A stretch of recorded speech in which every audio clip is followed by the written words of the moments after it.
The clock stopped ticking forever ago. How long have I been up? I don't know. I can't get a grip, but I can't let go. There wasn't anything to hold on to, though. Why can't I see? Why can't I see all the colors that you see? Please can I be? Please can I be colorful and free? What the hell's going on? Can someone tell me please? Why I'm switching faster than the channels on TV? I'm black than a white, no something isn't right. My enemy's invisible, I don't know how to fight. The trembling fear is more than I can take. When I'm up against the echo in the mirror, echo.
I'm gonna burn my house down into an ugly black. I'm gonna run away now and never look back. I'm gonna burn my house down into an ugly black. I'm gonna run away now and never look back. I'm gonna burn my house down into an ugly black. I'm gonna run away now and never look back. I'm gonna burn my house down to an ugly black. I'm gonna run away now and never look back. I'm gonna burn my house down and never look back, and never look back, and never look back. What the hell's going on? Can someone tell me please? Why I'm switching faster than the channels on TV? I'm black and I'm white, no something isn't right. My enemy's invisible, I don't know how to fight. What the hell's going on? Can someone tell me please? Why I'm switching faster than the channels on TV? I'm black and I'm white, no something isn't right. My enemy's invisible, I don't know how to fight. The trembling fear is more than I can take. When I'm up against the echo in the mirror, the trembling fear is more than I can take. When I'm up against the echo in the mirror,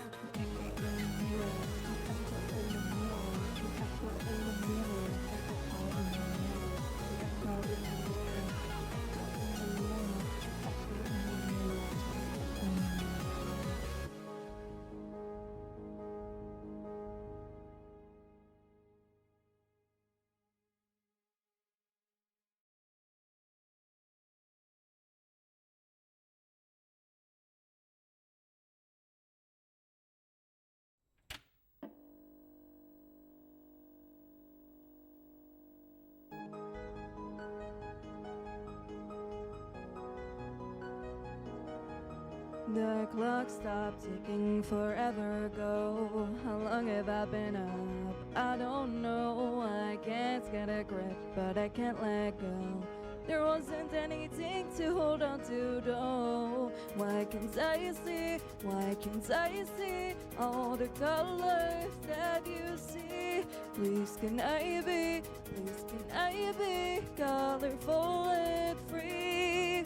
What the hell's going on? Can someone tell me please? Why I'm switching faster than the channels on TV? I'm black than a white, no something isn't right. My enemy's invisible, I don't know how to fight. The trembling fear is more than I can take. When I'm up against the echo in the mirror, echo.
gonna burn my house down into an ugly black. I'm gonna run away now and never look back. I'm gonna burn my house down into an ugly black. I'm gonna run away now and never look back. I'm gonna burn my house down into an ugly black. I'm gonna run away now and never look back. I'm gonna burn my house down to an ugly black. I'm gonna run away now and never look back. I'm gonna burn my house down and never look back.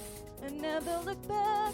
And never look back. What the hell's going on? Can someone tell me please why I'm such a bastard and the channel's on TV? I'm black and I'm white. No, something isn't right. My enemy's invisible. I don't know how to fight. What the hell's going on? Can someone tell me please why I'm switching faster than the channels on TV? I'm black and I'm white. No, something isn't right. My enemy's invisible. I don't know how to fight. The trembling fear is more than I can take when I'm up against the echo in a mirror. The trembling fear is more than I can take when I'm up against the echo in a mirror.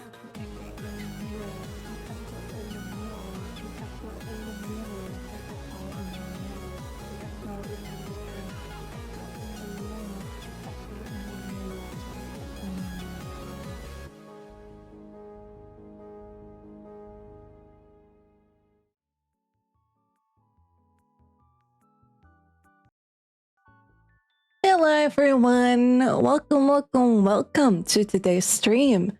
Today I'm gonna be playing Doki Doki Literature Club mod, and I'm thinking of playing the Salvation Remake mod, because it's a very good mod, good endings as far as I know, and I'm very excited. I just got flashbanged by a dream nail sheet. I don't know what it is, and I am very much afraid to ask. But hello guys, how are you all doing? Hello Night? Yeah, I assumed, but you know. I've never played it, so, you know, don't know what happens in the game. Nor do I want to know, so I don't get spoiled.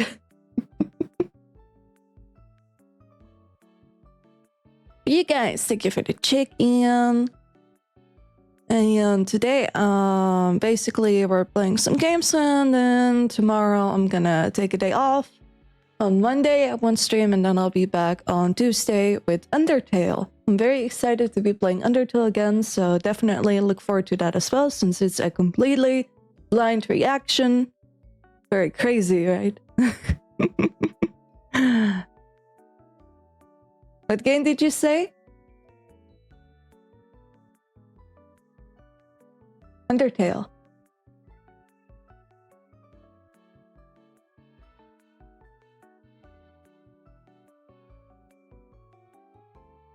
I've never played it before. Or rather, I have played it previous sessions, but I've never really played the game by myself. For today? Oh, for today, I'm gonna be playing a Doki Doki Literature Club mod. So it's visual novel time.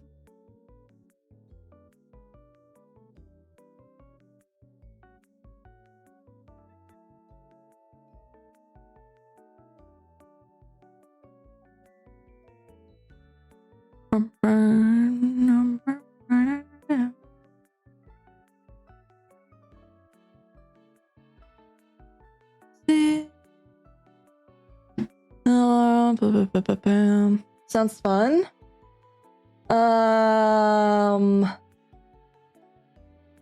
It depends what you think of fun. Really depends. Really depends. But yes, for those who cannot handle very heavy topics such as depression, suicide, self-harm, whatsoever, please watch away. This game is very, you know, graphic. The original game is very graphic. The mod, I don't know how graphic it will be, but please do be advised to not watch the stream if you cannot handle these heavy topics. Okay. I did the disclaimer. Now it should be good to go.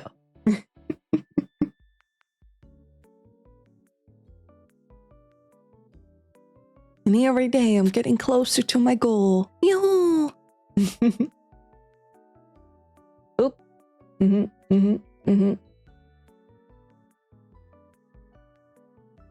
I'm intrigued. Oh, well, play it. It's free on Steam, I would say. It's free. Free game. Everyone loves it. It has a very big fan base. Let's see. Alright, then I'm gonna get ready.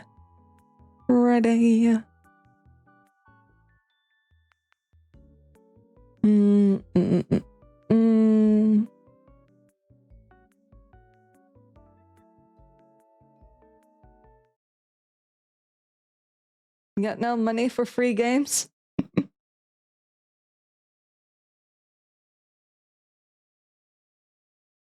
Let's see. I will place it here. Yeah. Alright. I put myself in the corner where I belong. Now I look for the game in my folder.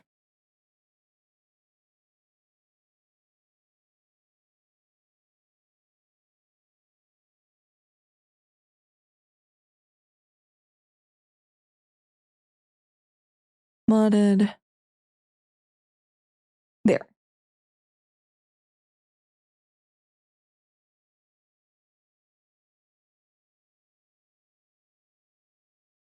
Starting eventually.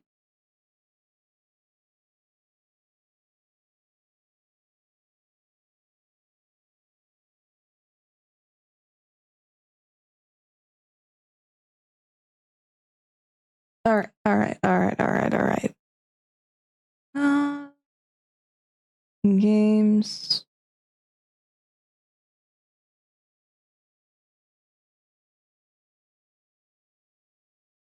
Is it appearing? Not appearing. And I will use this feature. There.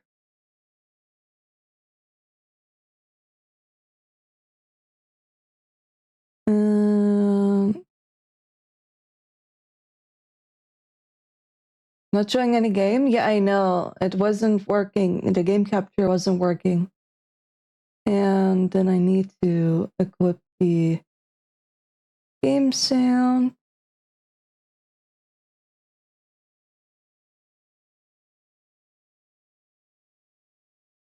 All right.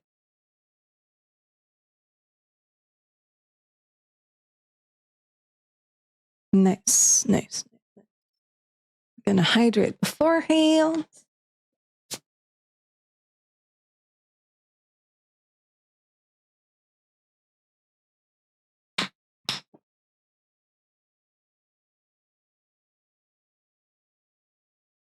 All right.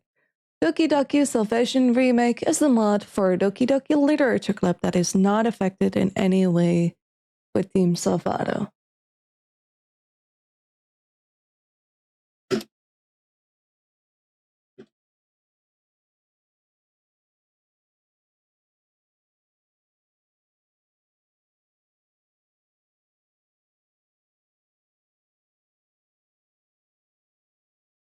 It is designed to be played only after the official game has been completed and contains spoilers for the official game. Doki Doki Salvation Remake is a remake of the 2018 mod known as Doki Doki Salvation. It is not necessarily necessary to play the original mod to enjoy this one to its fullest. Game files for Doki Doki Literature Club are required to play this mod can be downloaded for free at... Okay.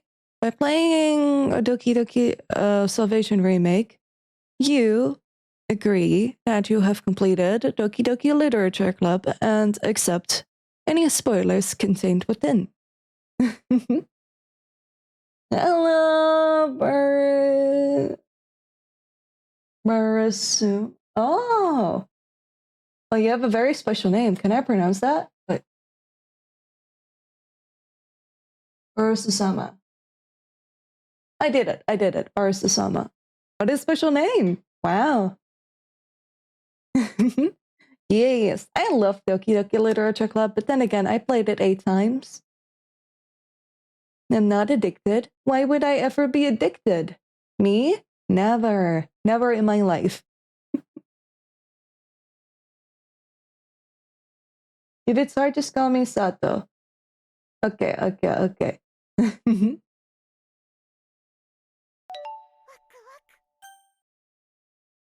Thank you for the follow. Let's see. I agree. A mod made by a wonderful group of people.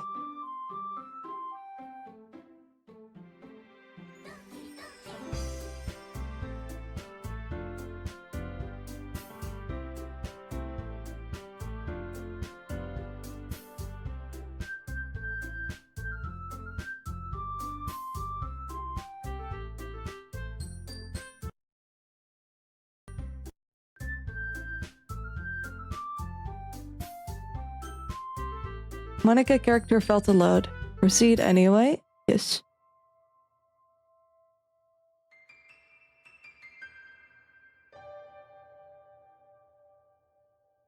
Ooh. Alright. New game. Please enter your name. My name is Zero.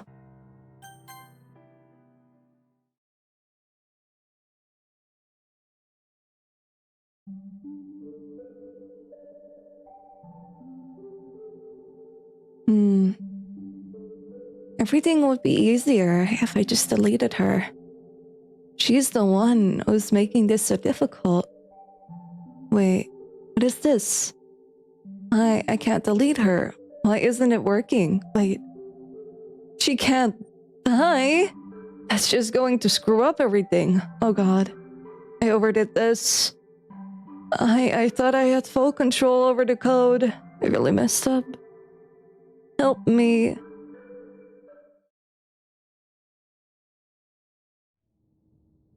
I jerk and rise from the bed suddenly. The hell? I shake my head and rub my eyes as I reach for my phone on the nightstand. It's around 2 in the morning, so I know I didn't get a good night's sleep. I rub my eyes and take a look out my bedroom window. To my surprise, Saya's bedroom lights seem to be on, which confuses me. Maybe she just forgot to turn off the lights before she went to bed. That seems like something she'd do. Oh no, please don't enter the door gently. Please. Oh god. I would totally appreciate it if you didn't open the door gently, you know?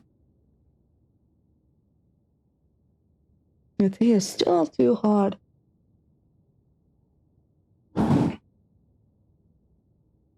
Here? Oh god.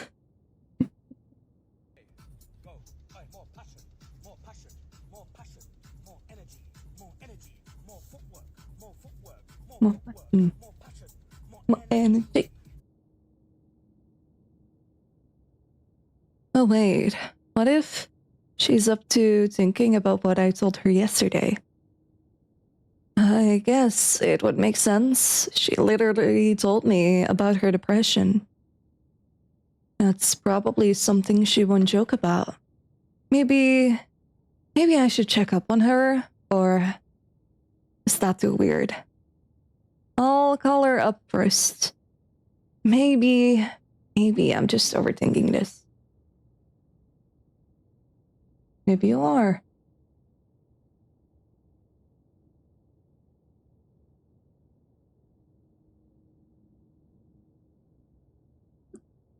I pick up my phone and unlock it. Not before lowering the brightness so it doesn't absolutely destroy my eyeballs. I click on Sayori's contact and hit call. Dot dot dot. Huh. Straight to voicemail. Her phone is off. Well, I guess she turns her phone off before bed. I should probably do that too. Sayuri's words are now racing all over my mind. I don't think I'll be able to sleep like this. But I have to. I need to be in the best shape for the festival. I did promise I'd spend it with her after all.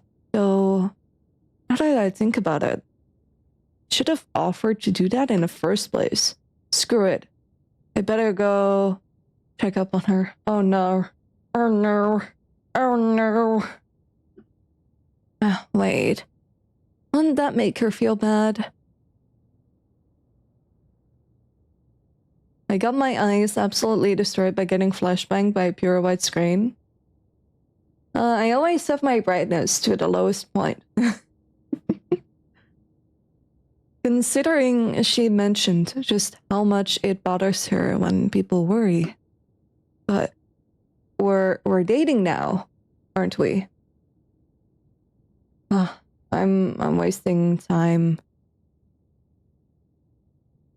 I put on some shoes and get ready to head outside. I have my laptop's brightness to the max. Yeah, I have it to the lowest, and I also have the yellow light turned on, so it doesn't hurt my eyes as much. Sure enough, down the road. Yeah, nightlight. Yep.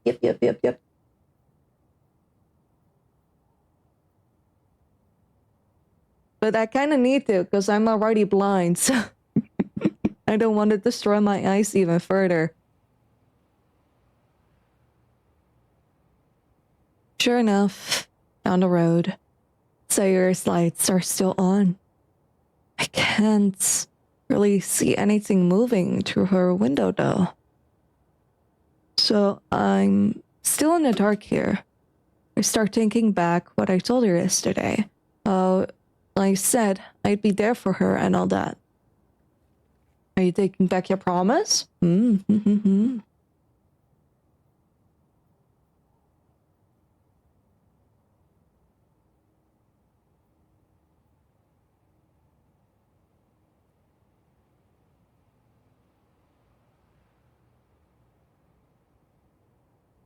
I start thinking what I told her, and well, that I also love her.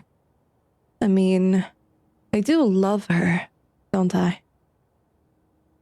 We are dating, right? If I'm being honest with myself, I'm still not too sure about my feelings for her.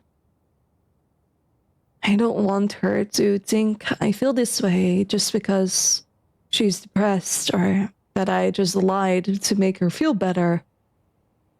But am I lying to myself about my own feelings because she's depressed? I don't really know anymore. I reached Sayuri's front porch and let myself in. But not before knocking a few times on her front door. Hey boy, we are getting there, guys. For those who do not know Doki Doki Literature Club, if you do not want spoilers, please turn away while you still can. And if you have a faint of heart, you cannot handle heavy topics, please also look away.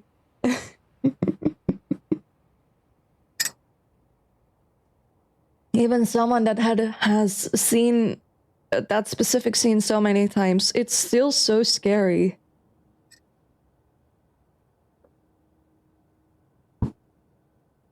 But hopefully it won't happen this time. Her parents are almost never around. But they help Sayuri pay rent, so I guess it still works out. Still, you'd think parents of a girl with depression would stop by a little more often. I guess it's not really my place to judge.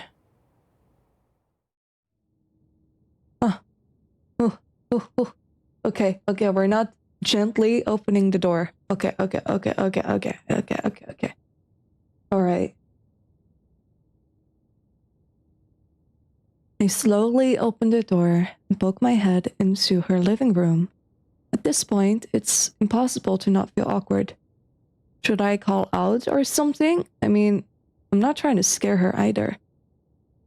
Sayuri? It's Zero. I saw your lights on and, well, I wanted to see how you were doing. No response. I'm starting to feel quite anxious now. But I also can't help but feel like I'm really overstepping my boundaries here. Isn't this a breach of trust?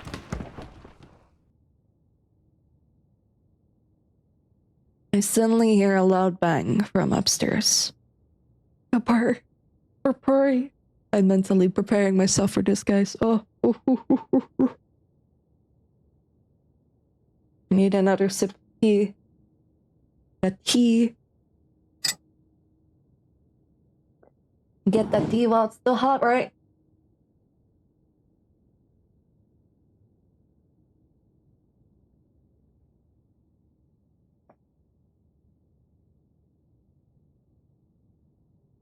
Sayuri, you alright? I quickly rush upstairs without thinking. Oh boy. I quickly grab the doorknob and... she's suspended in the air, her neck being crushed by the rope from her own weight. Her once cheerful voice is now reduced to weak gargles. No, Sayori!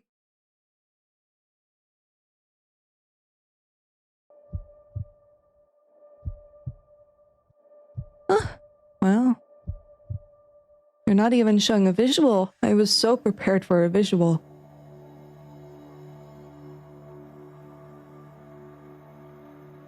Doki Doki Salvation Remake.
Act 1. Savior, you came for me. Why?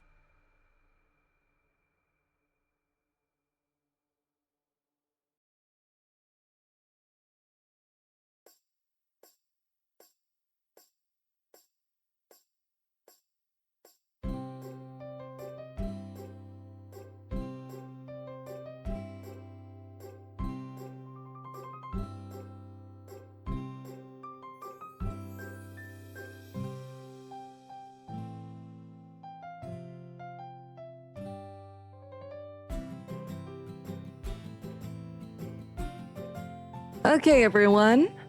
The literature club is starting. Let's all have a seat and sit. I fall to my knees in pain. Huh?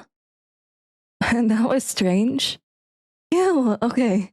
Let's try that again. Okay, everyone. The literature club is... I fall to my knees again, much harder this time. What's going on? I nervously look around me. The atmosphere of the room has changed. Everything that I was just worried about is gone and replaced It's something greater. What? Huh?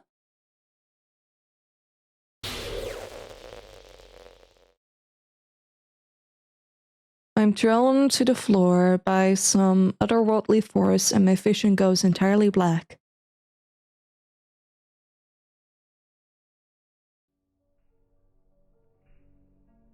Hello? A girl with pinkish red hair appears in front of me, staring at me blankly. I've never seen this girl in my life, I know I haven't. Yet somehow, I'm aware of her presence. She's always been here. In fact, there are 2 others. No, 3. How is that even possible? I quickly stand up and regain my bearing. Oh my gosh! Sorry, I never do this.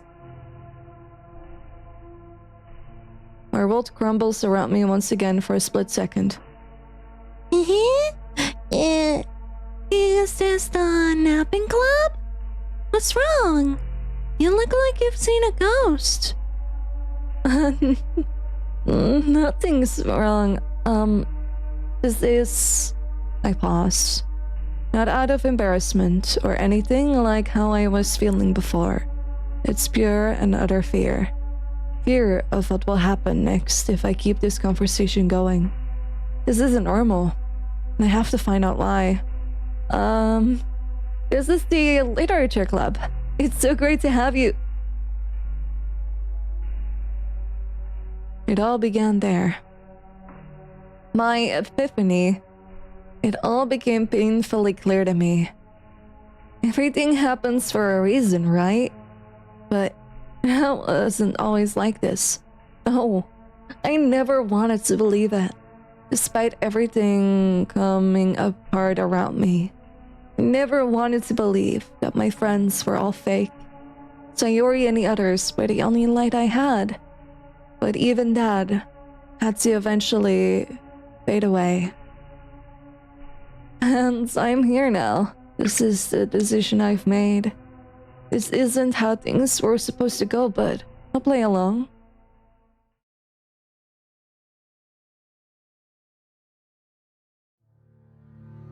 My legs have been bouncing up and down furiously as I wait for the doctors to let me see Sayori.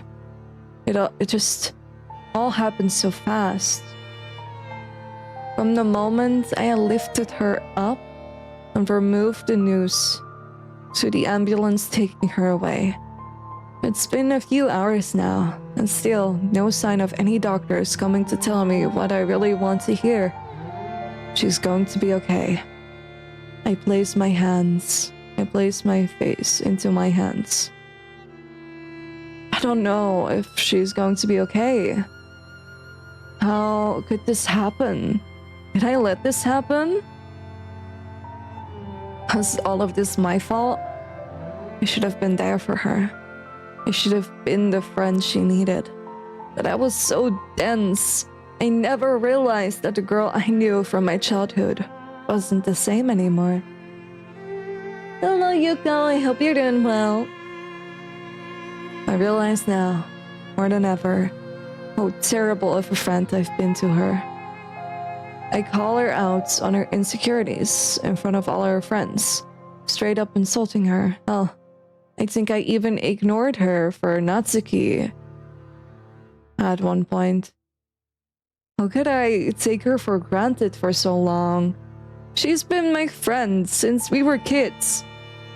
And after hanging out with her again, after so much time had passed, I realized that I do feel something for her.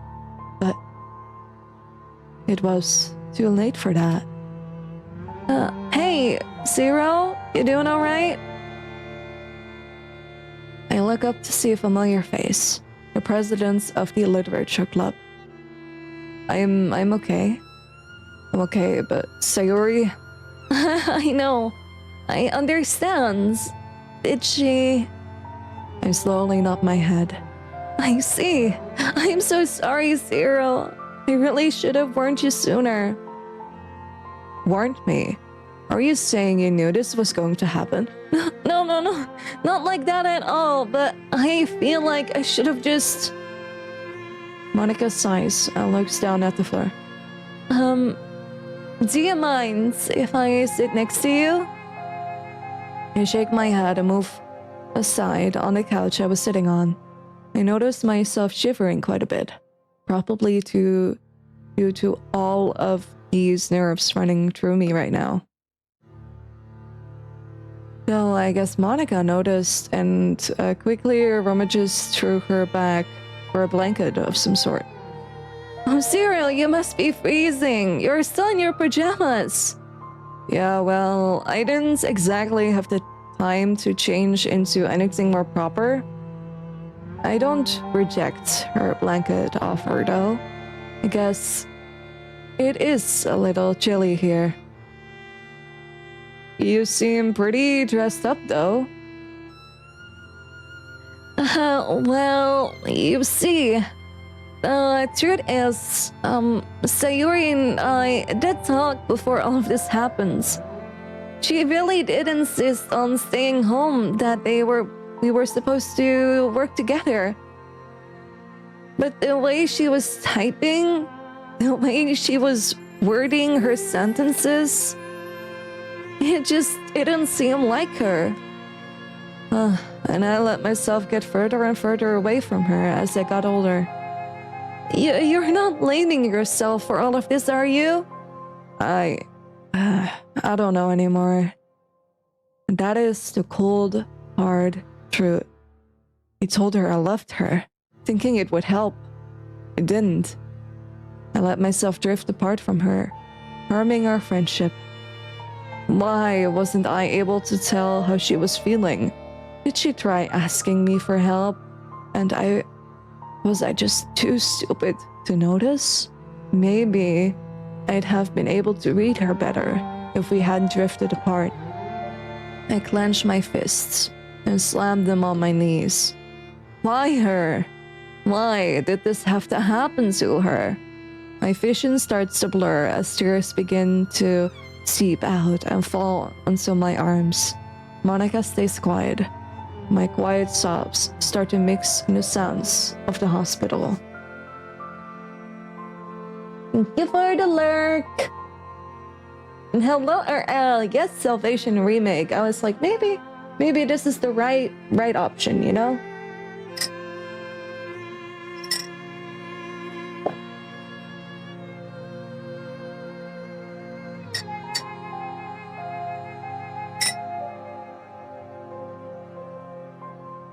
Hello, Kitty. I hope you're doing well. And thank you for the lurk.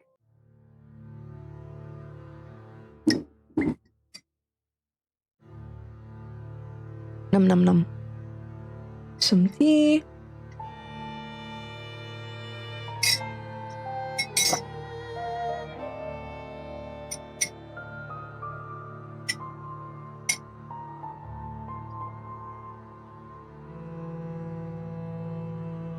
All right.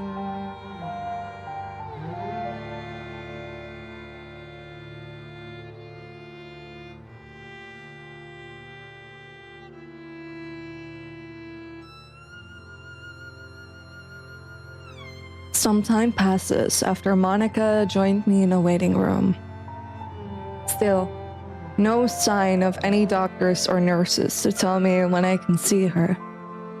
I guess I'm not too familiar with the process on stopping someone from committing suicide, you know?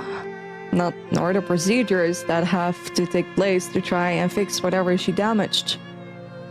Her distressed face kept flashing in my mind every time I closed my eyes.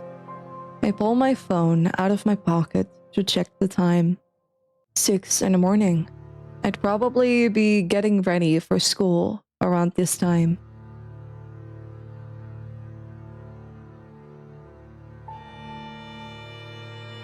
Hey, Monica, could you call the school today and let them know I'm going to be absent today?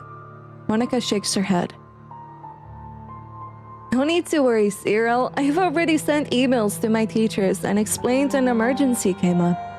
Plus, I'm sure the hospital already notified the school of the situation.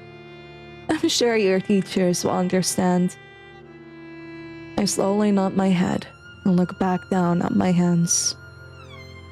Suddenly, a doctor came out from a nearby room, looking quite tired. He nods and motions for me to come towards him. Monica, can you come with me? I don't know if I can handle what I'm about to see by myself. Of course, I planned on it. I hand the blanket back to Monica and get up from the couch. I walk swiftly up to the doctor's and start pestering him with questions. Is she okay? How is she? Is she in pain? How long until she... The doctor, to my surprise, chuckles and pats my shoulder. She's alright, son. You actually saved her life. Saved her life? What? Yeah. We only had to intubinate her for a few short moments. If you had been any later, I think she would have been in a much worse condition. I saved her? What is it about those words that make it feel so hard to believe? So, she did get pretty bruised up from that rope. A few of her veins were ruptured, but luckily no arteries were damaged. To put it simply, she'll be okay. We've notified her parents and contacted her school. We're going to keep her here for a few days. She's in a medically induced coma at the moment, but if you'd like, you can see her. You can go ahead. The doctor slowly opens the large door to reveal a somewhat large hospital room.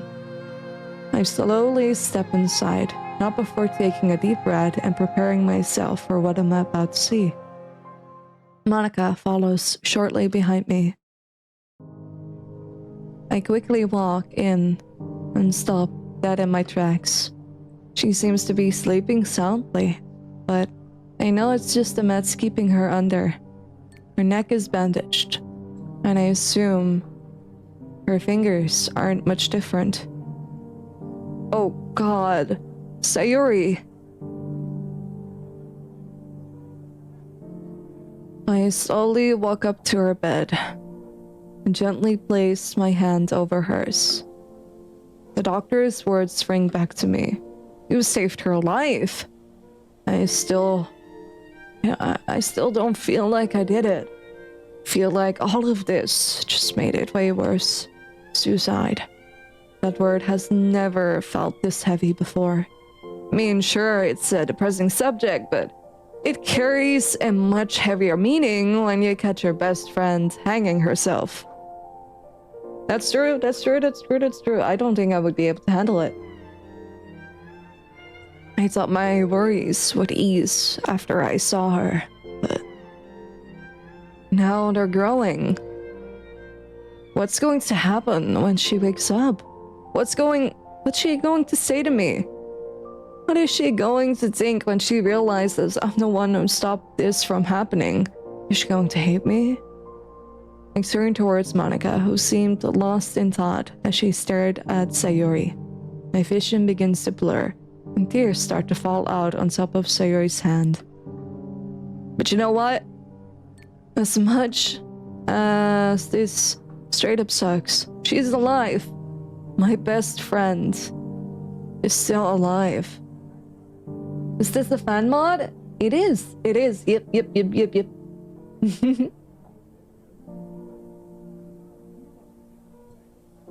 The heart monitor in the background is proof of that.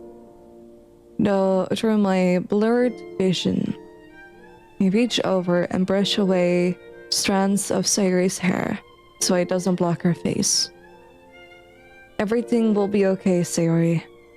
I'm here for you.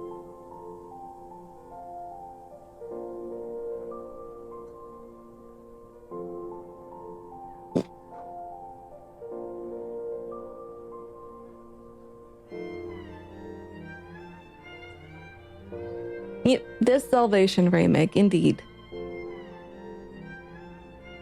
Some time has passed, I guess I must have dozed off in his chair not too far from Sayori's bed. I slowly rub my eyes, and to my surprise, I see a familiar face in front of me. It's Sayori's mother, sitting in a chair next to Sayori.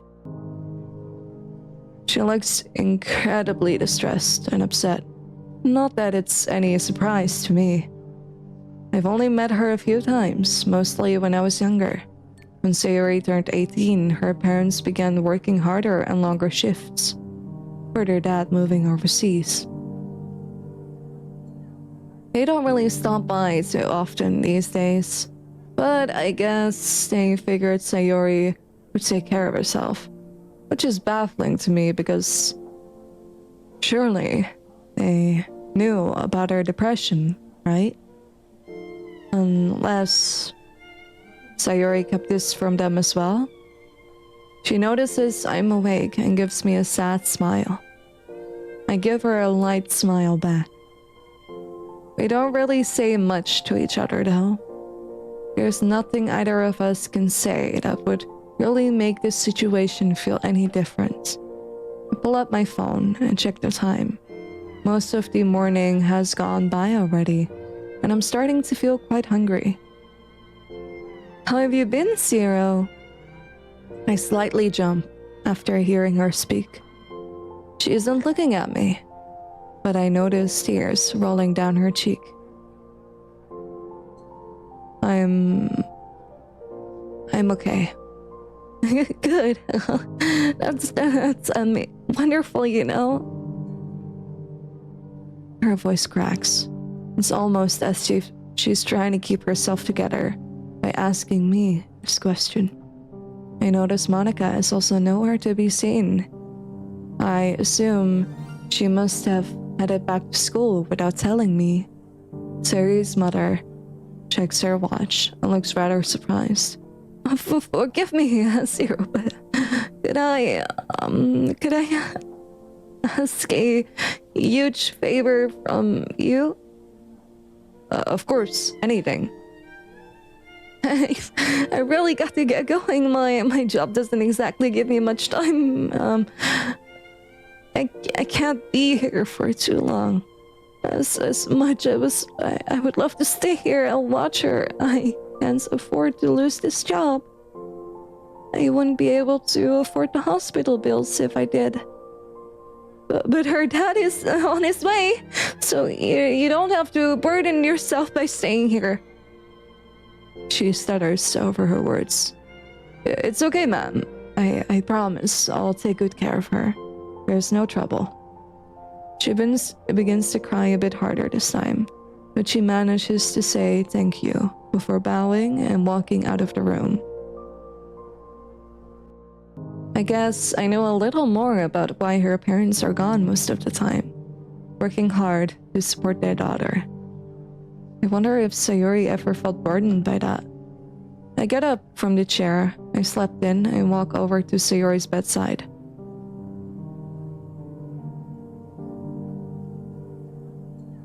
Hey, Sayori. Just wanted to talk, I guess. Not that you can really hear me. I want to apologize for everything.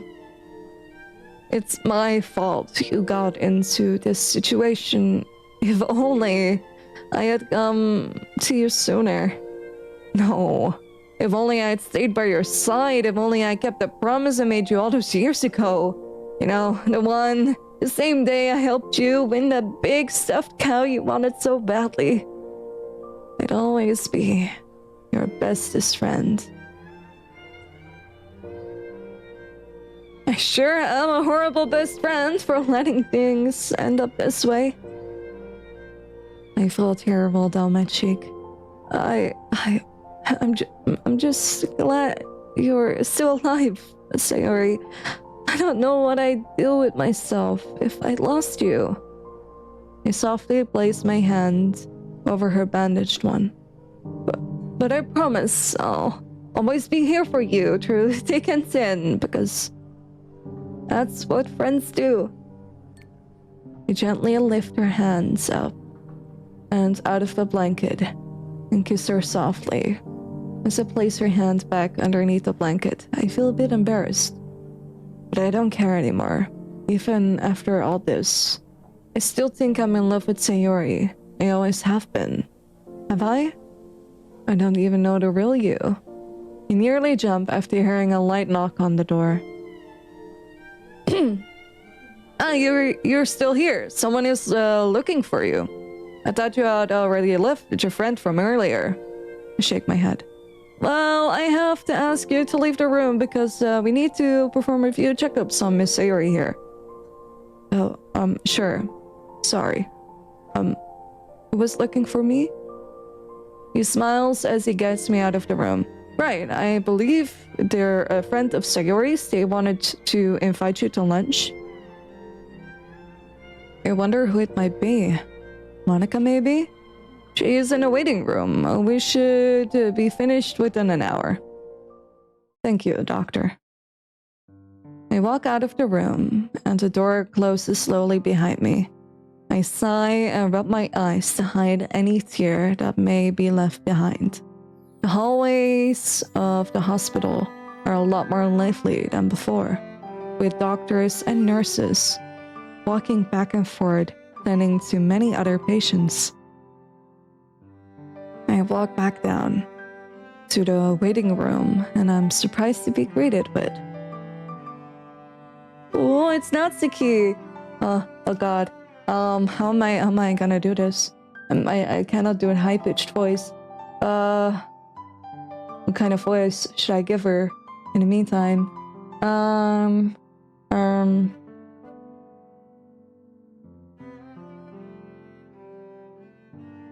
Let's see. I'm just gonna roll with it. Sorry guys, you're not getting the full voice acting experience. Unfortunately, I cannot. I want to do a full voice acting experience, but my throat won't let me.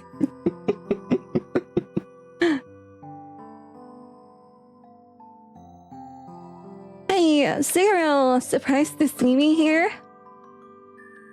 Yeah, actually, how did you... Oh, Hanukkah told us all about it and canceled the festival as well. I see. I'm not sure how to feel about Monica just going and telling Natsuki and Yuri about this. Sayori barely wanted to tell me about her depression. I can't imagine how she'd feel about the whole club knowing about it. I mean, to be fair, Sayori literally almost died. It was told to the school, so it's only logical they'd know about her depression by now. Not gonna lie. Listen, I'm pretty hungry and, well, do you want to go grab a bite to eat in the cafeteria? I only nod in response.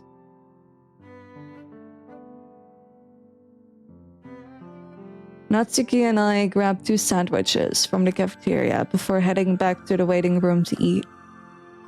It was extremely crowded. Natsuki didn't seem keen on sitting in there, so we decided on the waiting room. Hey, aren't you going to head back to school? Are you kidding? I'll let you skip a whole day too, as if.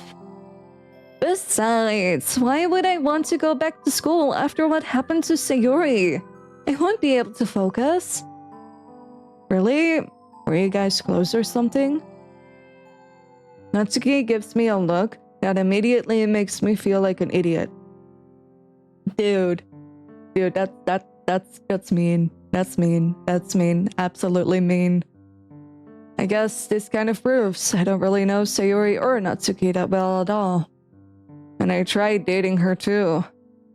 Natsuki grumbles to herself as she takes a pretty hearty bite out of her sandwich.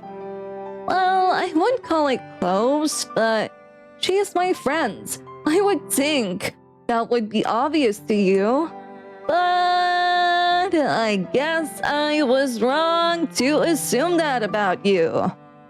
I shake my head and continue eating my lunch. We continue eating in silence. There really isn't much to talk about anyway. I noticed she finished eating a lot faster than I did. as if she was starving or something. No, that was a good sandwich. What? Really? You think so? It was pretty bland to me. Yeah, well, wouldn't you know, good food, even if it hit you in the face? Right. I forgot who I was talking to. I shrugged my shoulders and continued eating. I'll admit, this was a little bit of a nice distraction from all of this, but now my mind has shifted back to Sayuri and our current state. I wonder if she's awake yet. Around 30 minutes ago, go by, and the doctor finally appears from Sayuri's room down the hallway. He flashes me a thumbs up and gestures that it's okay for me to go back. Come on, Natsuki, let's go see Sayuri. Already? Okay. I slowly walk into Natsuki's and Natsuki follows shortly after. I hear a light gasp escape her before she looks away. Hey, you gonna be alright? Yeah, it's just...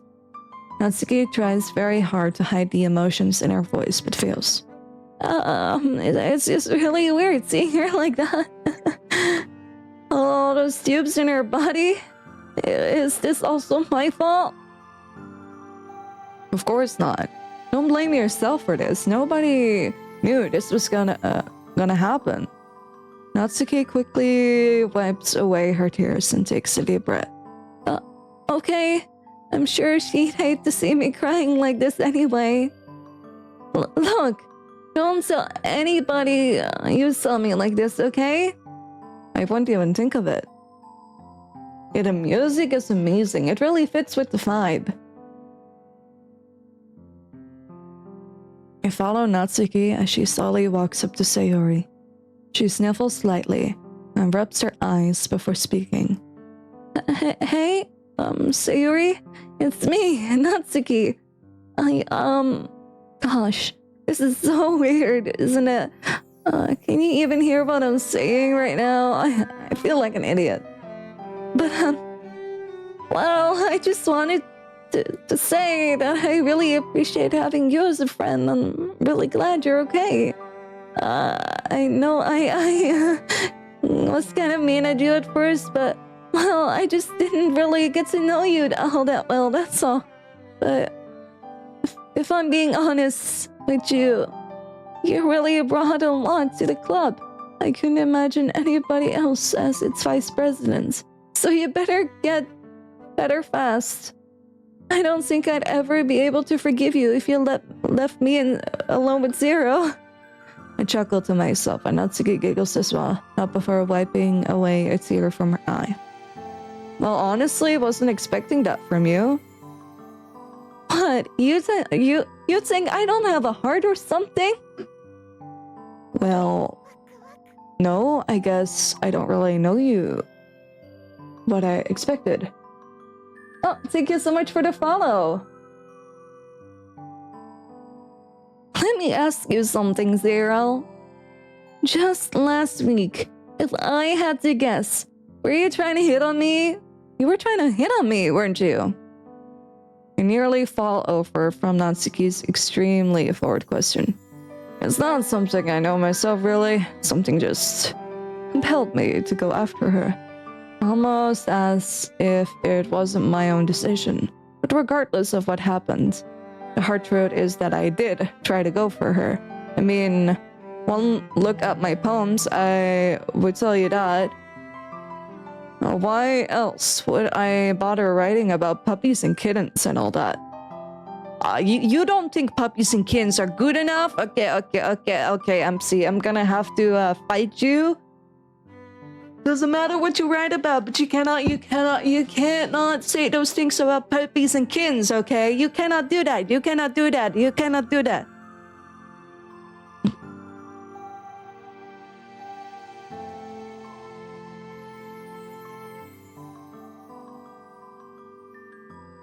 Well, I didn't really expect you to be so forward with me, first of all. Well, I figured I'd ask you now. I don't think there's really a right time to ask anyway. I see. Well, I guess if we're all being honest here, yeah, I did. Yeah, I knew it. You knew? The whole time? Oh, come on! It was obvious as heck. I mean, I do appreciate you taking my side and liking my writing, but I kind of always knew Sayori was your kind of girl.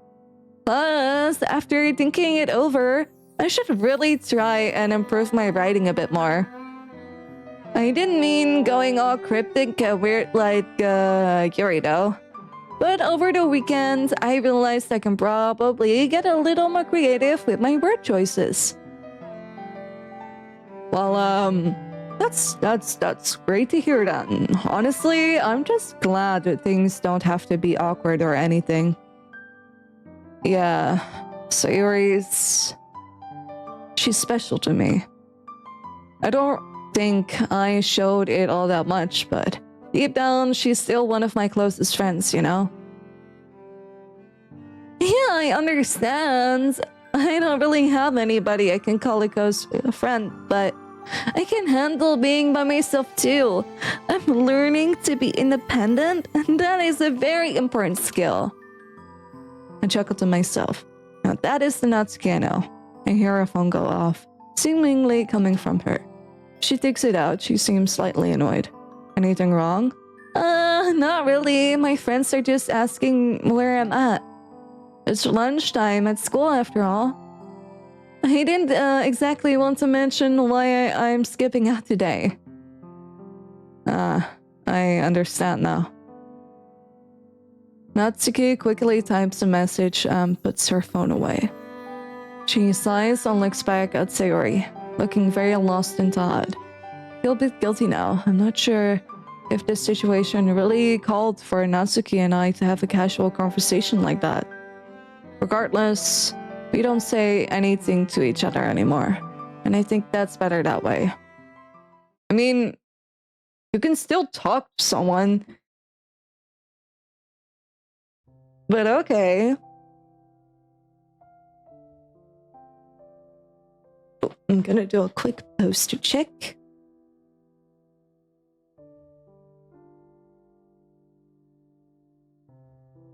It's already around the time school is over. I've spent most of the day here in this room, watching over my friend who hasn't moved an inch since I got here.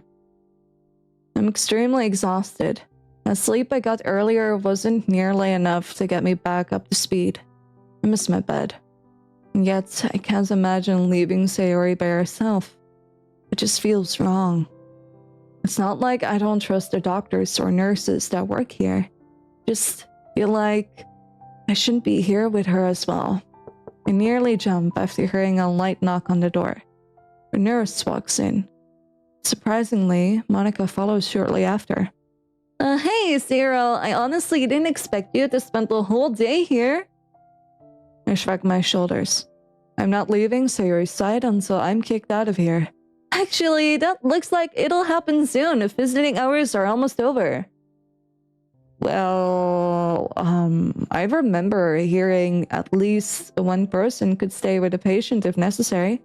Oh, well, that won't be necessary then. I talked to Sayori's mother and her dad will be staying overnight with her.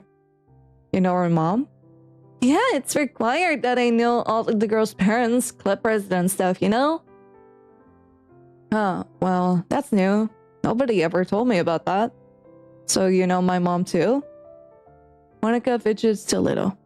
Well, yeah, but I've never had any reason to contact her, I guess. It's for emergency reasons. Right, so what are you doing back here? Not that there's anything wrong with that. Gosh, so many questions, Zero.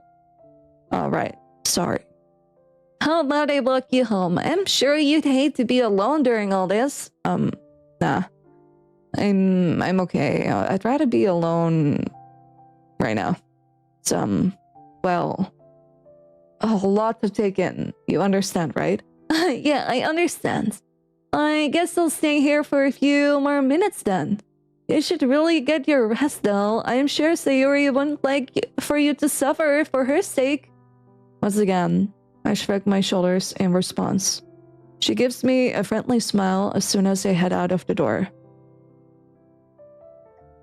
I would love to see what Monica would be saying to her right now.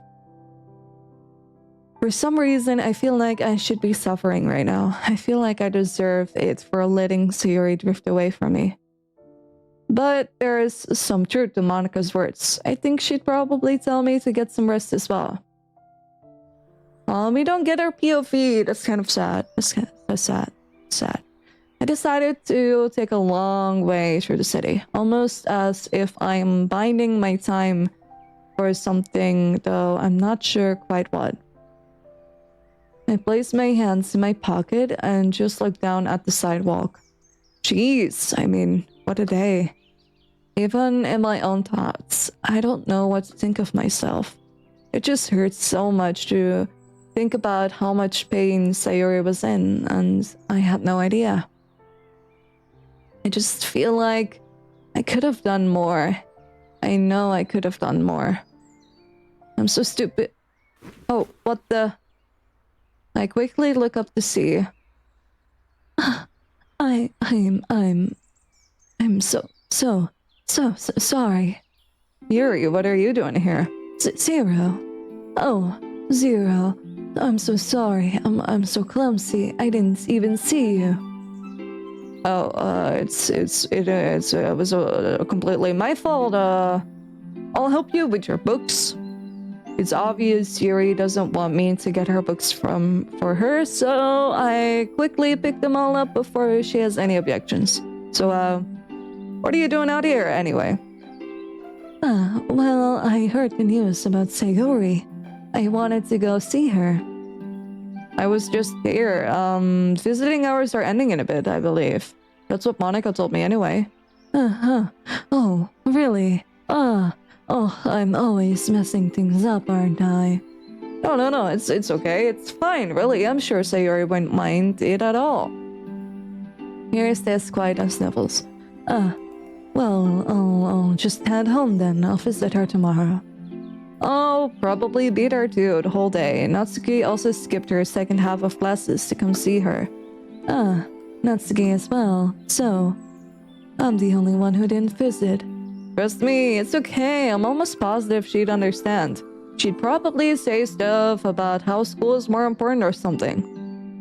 I'm thinking about it. I don't even think Yuri liked me at all that much back in the club. We never talked to each other much after the first few days. And it was all because I never took her writing advice, or that I just sided with Natsuki all the time.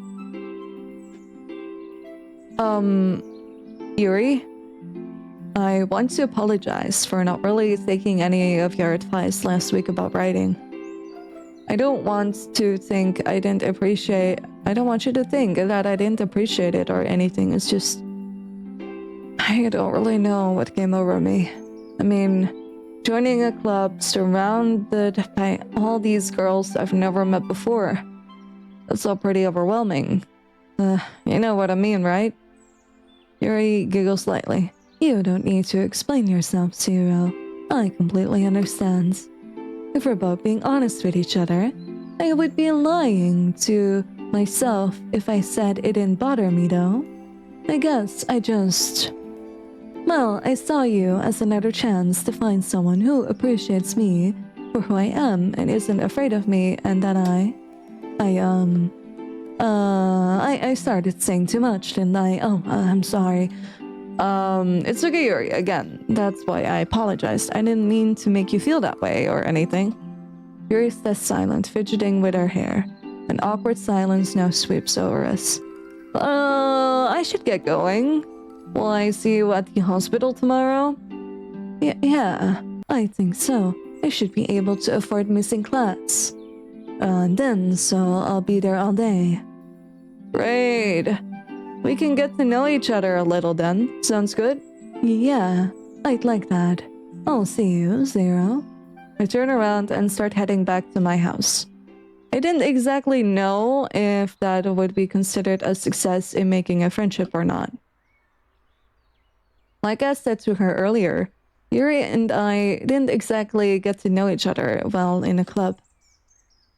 I let out a pretty hearty yawn and rubbed my eyes. I really should get some proper sleep. I'm so tired, I completely forgot I'm still in my pajamas from last night. So I'm pretty sure I'm going to be up all night thinking about Sayori. As I reach my neighborhood, I catch a glimpse of Sayori's house, just a little short ways away from mine. God, today would have been very different if Monica didn't wake me up last night. I guess I never got to thank her properly for that. I think back to the day Sayori confessed to me about her depression. Oh, the music.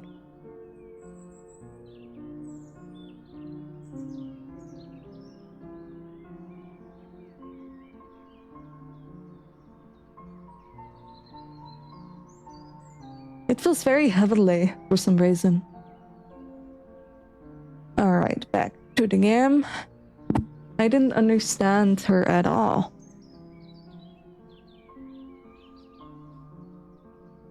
I didn't understand how she was feeling.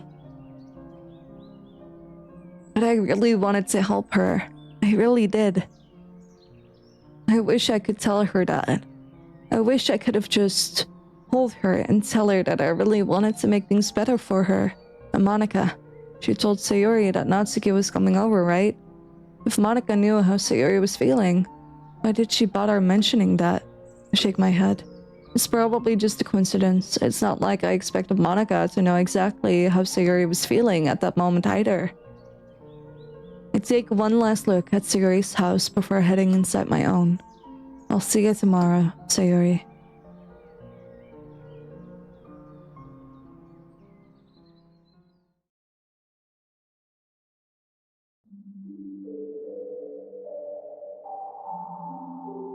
Something is definitely different here. I've lost control over these files. Why? The game is continuing despite all this? Were things meant to play out this way? Natsuki and Yuri are acting quite different as well. In any case, that shouldn't be a problem. I got this. Though, if I'm being honest, seeing how everyone reacted to all this has been interesting. But they really don't feel this way. They can't feel at all. Although Sayori's heart monitor still rings in my head. Over and over and over again.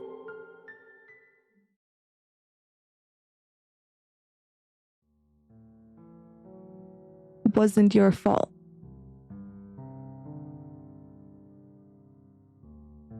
It was. I know it was. Because all I had to do was take care of you and watch over you like any friend should. We drifted apart. That's nobody's fault. Are you telling me there was nothing, absolutely nothing that I could have done to prevent this? Yes. Because nobody can help me, Zero. You don't understand me. But I want to understand. Can't you see that I'm trying? I slowly opened my eyes, only to close them back after realizing how bright it is outside. It's an indication that I let myself sleep in for some time. I turn over and check the time on my phone. Surely enough, it's already 10:30 in the morning. Very late for school, just in time for the visiting hours at the hospital begins. Speaking of visiting hours, by the way, did you know that a lot of hospitals in the Netherlands have visiting hours starting from 4 p.m. to 8? Crazy. I don't know why it's so late. Like, why doesn't visiting hours start up in the morning, but it starts up in the afternoon till the evening? Which means that if I get company, I'd have to wait till 4 p.m. I'd have to wait an entire day. Oh my god. Crazy, crazy, crazy. We have to throughout the day at most hospitals. I see. Yeah, unfortunately, it's not like that here, but that's okay. That's okay. You know? But it's gonna be very funny because my sister even she asked, like, oh, so I could probably stay there the entire day, right? And then my grandma had to remind us, like, hey, visiting hours in that hospital is starting from 4 to 8 p.m. So I'm like, okay, so I guess I only have 4 hours of visiting where they can say hello, and that's it.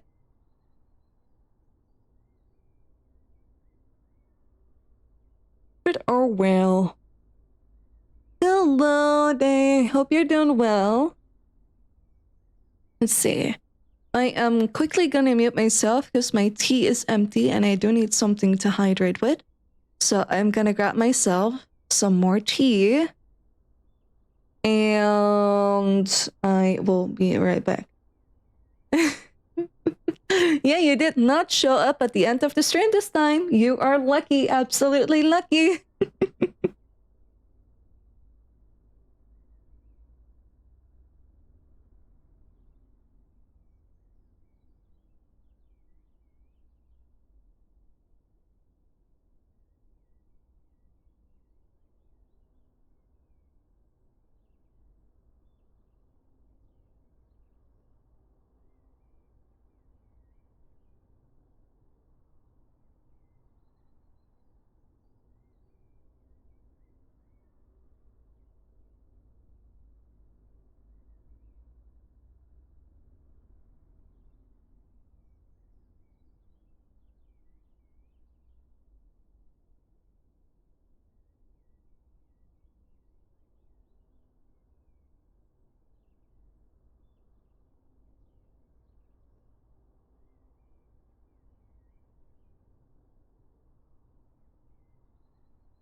Alrighty, I'm back. I missed something.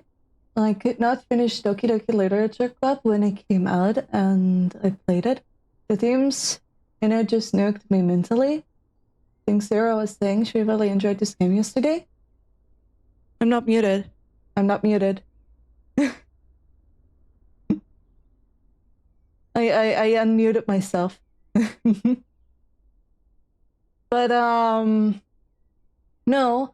I played the game 8 times, the official game 8 times. And I played some mods. I just really like how it goes into different themes. And you don't have to be able to finish the game. I mean, the game, why I'm saying this, if people can't handle certain subjects, you know, don't force yourself to play something, you know? Because, mental health comes first. And this game is very much, a mental health, fucker, to put it very simply.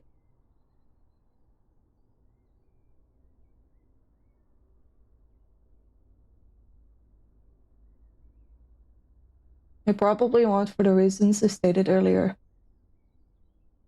I think my mentality can handle it, but can't handle it, but I like people. Exactly. For some games, some games I prefer to watch it instead of playing it. Because, there are some games that even, I can't handle. I am so bad at gore that I prefer to watch people play gory games, if that makes sense.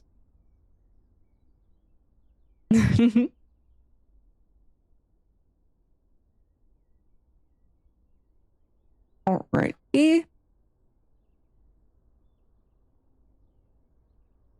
Making sure doing this. Yeah, alright.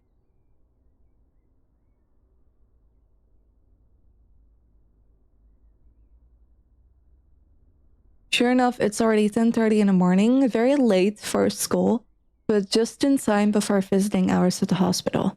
I quickly slip on some casual clothing and head downstairs to make a quick breakfast before heading out.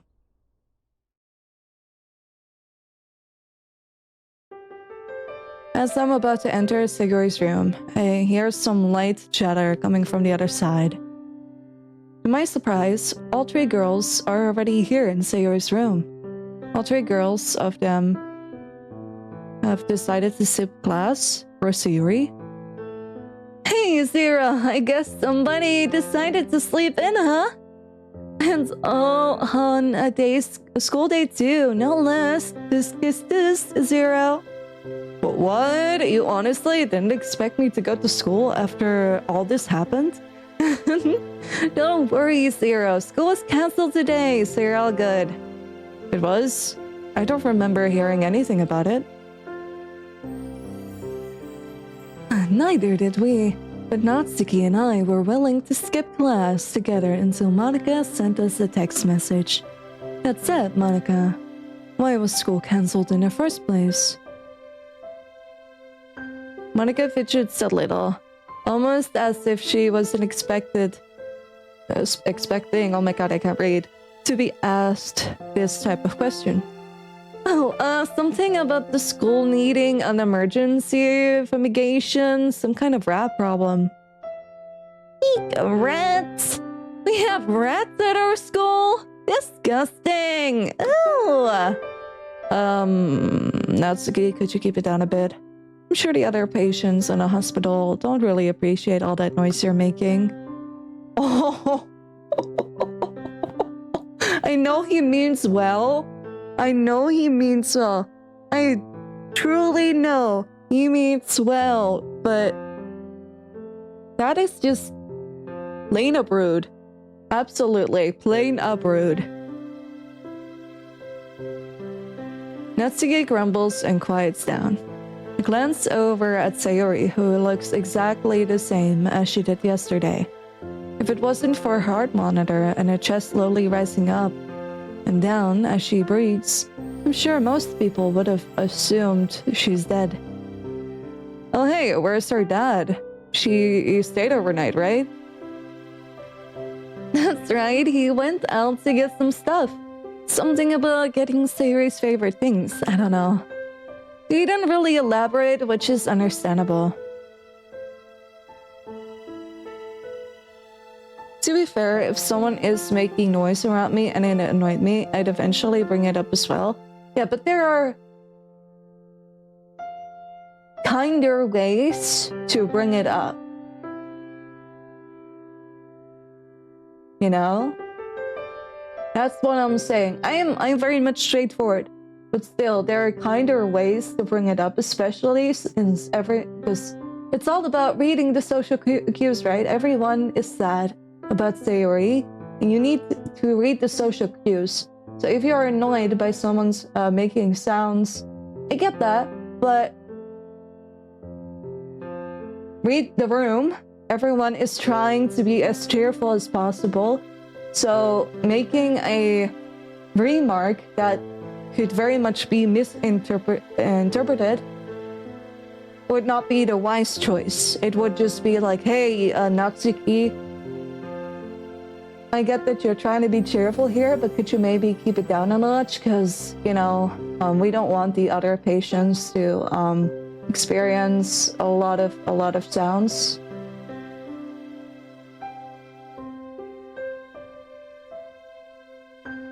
In this situation, I'd let people let out all their emotions regardless of the noise.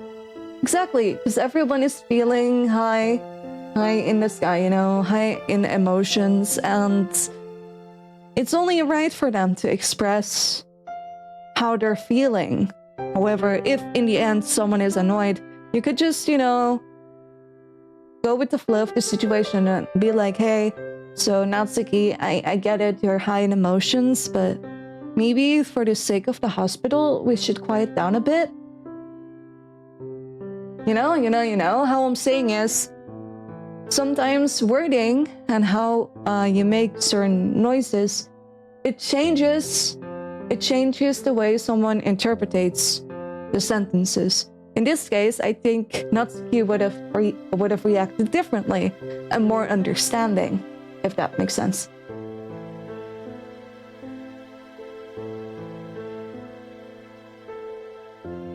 Though thinking it all through before saying it isn't always realistically for dialogue. Of course. I'm just saying that the MC is more like, read the situation, everyone is high in emotions. That's the advice I would give to the MC. Although I'm not holding him accountable for it.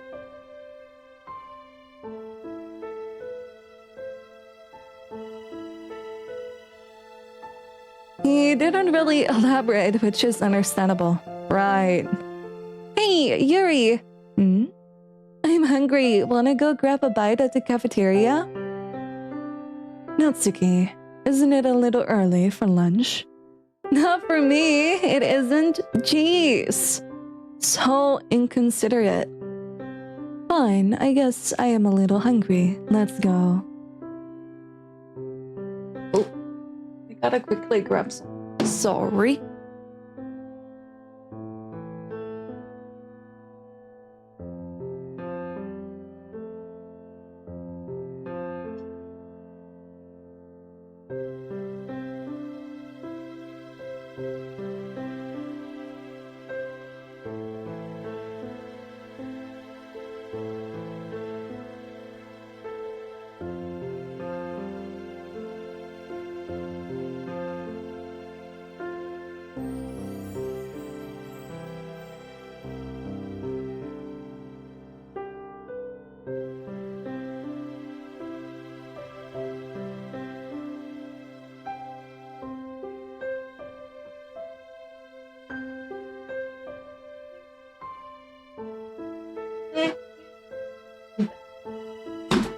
Oh, that was my desk. Really? Everything is all at once? Oh my god. Okay. I need to mute myself. My dad is calling me like 3 times.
Okay, I am back. Sorry for the delay.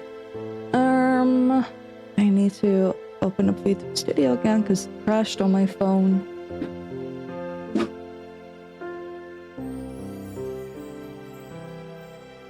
Oh. Let's see. Hello, Coffee. I hope you're doing well. I'm doing good. Thank you for asking. I swear, I had such a huge crush on Yuri when the game came out, and then the game had to ruin everything for me. Don't you love the game for that? No, I was talking to my dad. My dad said because there were supposed to be like 2 packages, and so the delivery service basically told my dad to fuck off, and was like, we are gonna deliver it to a postal pickup point, and that postal pickup point is not really accessible with cars. And it's like 2 very, very, very, very, very, very heavy packages. So I had to discuss something that my sister could help me pick it up somewhere this week so we can carry those packages together to the car. Because it's like very, very inaccessible. I hate the city. I hate the city with passion. Ah, yes, your dad. I remember working with him back in 1986.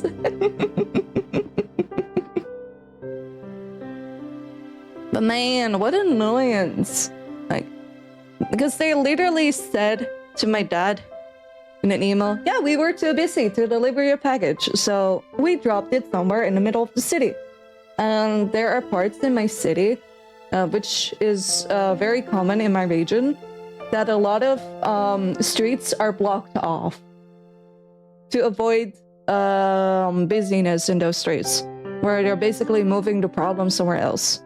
But because, you know, those streets are off limits for cars, it's exactly one of those streets that I can't get to with my car, which is unfortunate. I hate the city, on God.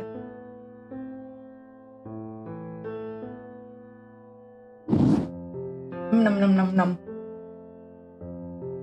That sounds bad. It is. It's very annoying. Because, you know, one of those streets that are closed off for cars, it's exactly the post pickup point is exactly in one of those streets. So that's gonna be a very annoying thing to carry. But it's fine, it will be fine. I feel that same here. Many streets are blocked off or are one-way streets. There is literally only a way to enter the city if you want to go get the CERN garage. There's only one exit. Right? It's I hate cities for not making it more accessible for cars. Like, come on, it's a very heavy package. How am I supposed to carry like 100 kilograms? Like, dude, how am I supposed to carry that? That's like 2 packages of 100 kilograms. How am I supposed to carry that? I know I'm strong, but I'm not that strong.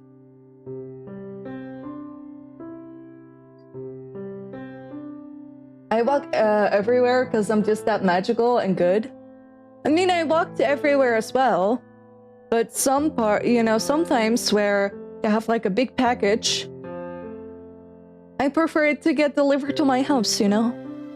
There was a one-way street that was accessible for cars, and guess what? They blocked off the last 20 meters of the street for cars.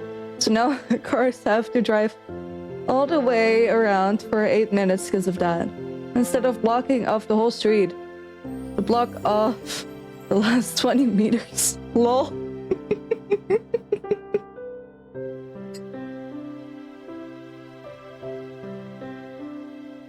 But it's so annoying when companies do it, or rather, just cities do that. Yeah. I blame cities. I absolutely blame cities. Alright. I'm fine. I'm just a little hungry. Let's go. Wait, will those 2 ever be friends? And this is supposed to help with rush hour. Exactly! I wonder why they do that. It just makes me wonder what is going through their pretty little heads. Right? Like, don't get me wrong. I get that you want to help an issue, but you're pretty much... Because, you know, it's supposed to help with rush hour and certain streets not getting too busy. But, you know... You're only putting the problem in different freaking streets now. You're not solving the problem. You're pretty much postponing it to somewhere else. That sounds a lot like the city where I live in. It really hates making downtown really drivable by cars. Bicycles and buses are way better. And I do gotta agree, like a lot of parts of my cities are very much accessible by using bicycles or buses or just walking. But why that exact pickup store is exactly in a street that I'm not capable of reaching with my car? Also, they want the city to be either car-free or gasoline-free by 2030. So we either go full electric or we go cycle. Let's go cycle, guys. Let's go cycle to Amsterdam. I think that would... How long would that take me? To cycle to Amsterdam, actually. I'm curious. So, Google Maps. Google Maps. Yes, Google Maps. Okay, so... Amsterdam. Directions. From my city. How... I need 7 hours of cycling just to get there. Yay! Yay! And if I wanted to go to TwitchCon for this year, 11 hours of cycling, let's go!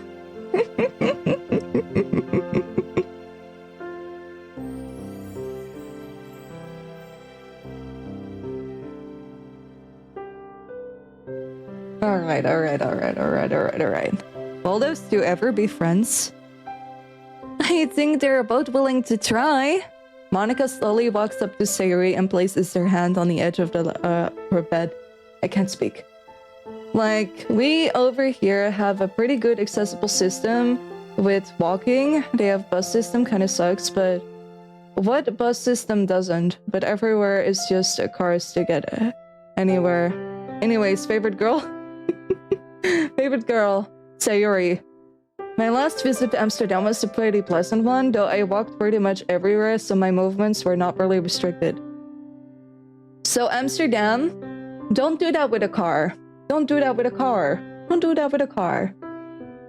I once did that. So many regrets. When I moved from the city I studied back to Amsterdam, I decided to cycle back home. It was 7 hours. 2 hours in, I got exhausted.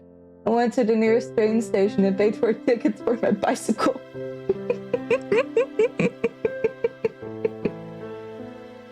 If you did all that cycling, you would have have legs like He-Man. Damn right, Sayuri for the win. Yes, guys, stand Sayuri, please. I'm a Sayuri girly. Be a Sayuri girly. It's for the good, for the greater good. I still have to get her that cookie factory. I have this one specific clip where I was playing I was either playing a mod or I was watching one. I think I watched one. It was about her wanting to have a cookie factory. I watched it. I remember now. And I still have to get her that cookie factory. I drive to Amsterdam daily for work with a car. It's not fun at all, especially not when so many people don't pay attention. And cyclists try to squeeze in gaps between cars, making it dangerous. If you ever come visit, I'll let you drive. No, don't do that. Don't do that. Don't do that. Don't let me drive. Don't let me drive in Amsterdam. Okay, here's a fun story, right? So I have my driver's license for almost 2 years. And well, it's almost 2 years in my opinion, but it's been a year or something longer than a year. But anyhow, so during one of my driver's lessons, I had to drive all the way to Amsterdam from my silly little town all the way to Amsterdam, and I also had to get a driving lesson there in dark when it's busy. I did get to see the house of that one girl because I had to drive past it, I was very busy, but it was torture, absolute torture. Now I know how to drive in Amsterdam, but was it fun? No. It was an entirely different experience because I know what student cities are like. But it was absolute torture to go to Amsterdam because it's like a 2-hour drive, right? A 2-hour drive to go to Amsterdam. So I don't really live that far from it, but I do live in a small city, you know? So I'm used to not that much traffic in a sense. But my driver's instructor from Amsterdam did tell me that if I just, you know, drove the way I drove, I would be fine. But the difference is, right, in Amsterdam, you have certain rules because it's a student city. We still have to plan that meetup, right? So that student city has different rules where basically you have right. Let's say you wanted to go right on a specific road. So the stop signs have two different things. So when it's, if I remember correctly, I could be wrong though because it's been a while. But if the arrow only glows green, that means you get to go, or if it was fully green.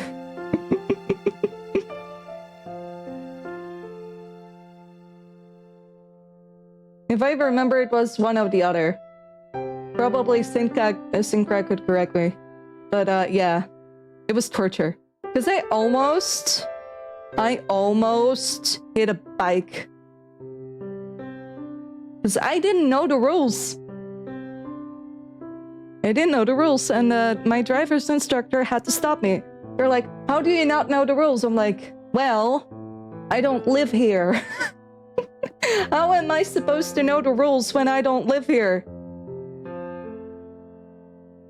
And eventually they had to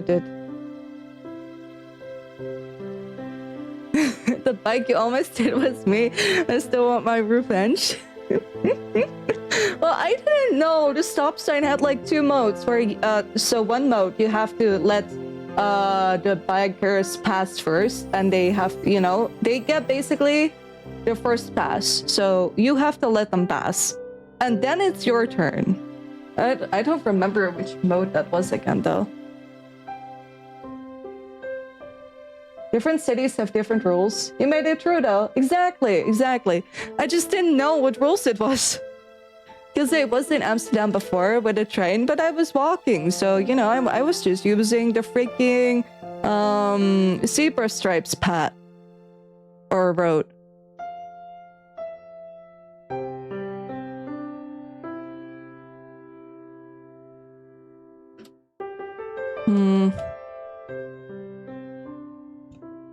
I'm searching it up right now.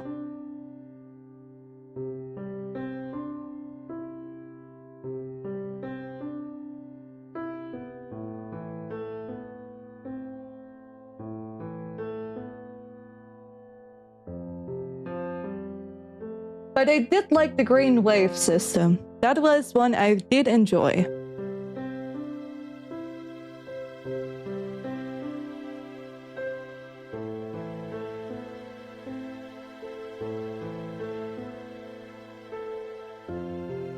But yeah, it was just torture for me, honestly.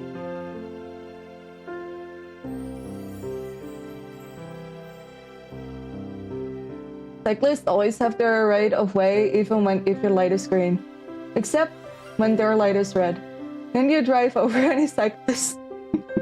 Yeah, but if I remember correctly, there were parts where either there was like a full green light and there was a only an arrow green light.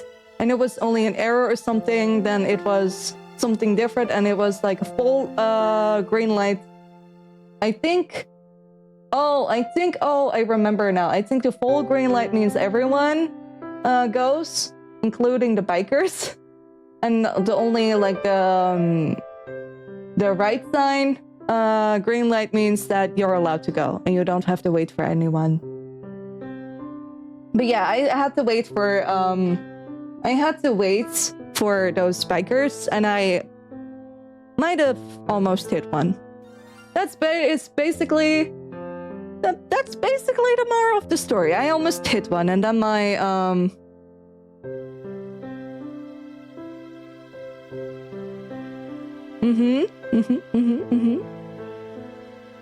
Kidding, of course. Yeah, exactly. But yeah, it was so weird to experience that. So weird. Because I never experienced traffic lights like that, or even rules. But like, because there's a transport system. How do you call it in English? A tram? Is it a tram? Do I just say tram? I'll just say tram. People can translate for me. But yeah, it was definitely an experience to drive over a tram rail. Wasn't my fault though. The cyclist surfed without signaling. Yeah, tram. Exactly. So in Amsterdam, you have a tram system. And you have to let the tram pass first. That's basically the thing. But in my city, or in my region at all, there are no trams. It's pretty much an only Amsterdam thingy. And that's crazy. So Amsterdam has its own set of rules. I mean, I learned from it. And I almost hit a kid. But hey, it's fine. I learned from it.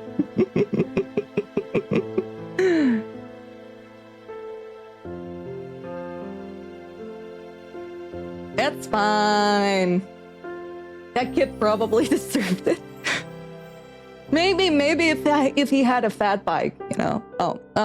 I'm curious. I'm curious actually. For those for the people that live in any other country aside from the Netherlands but live in Europe, do you guys also have fat bikes? Can I please rant about those fat bike kids? Please? I hate them. I absolutely hate them. Maybe that kid redeemed Isekai. But those fat bikers. Oh, I hate them so much, guys. I hate them so much. I'm sorry. I should probably continue the game, but let me just express how much I hate those fat bikes. So, those fat bikes come from China. And so basically, right, they can speed up their bike because it's basically an e-bike, but looks ugly.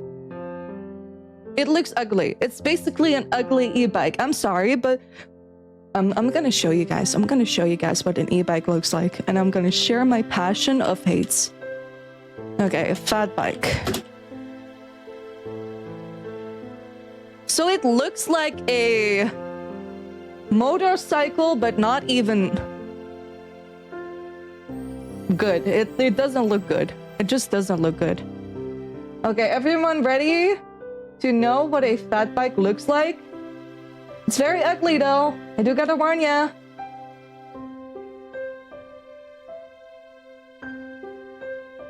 I'm sorry for covering your face, Monica, but so this is a fat bike.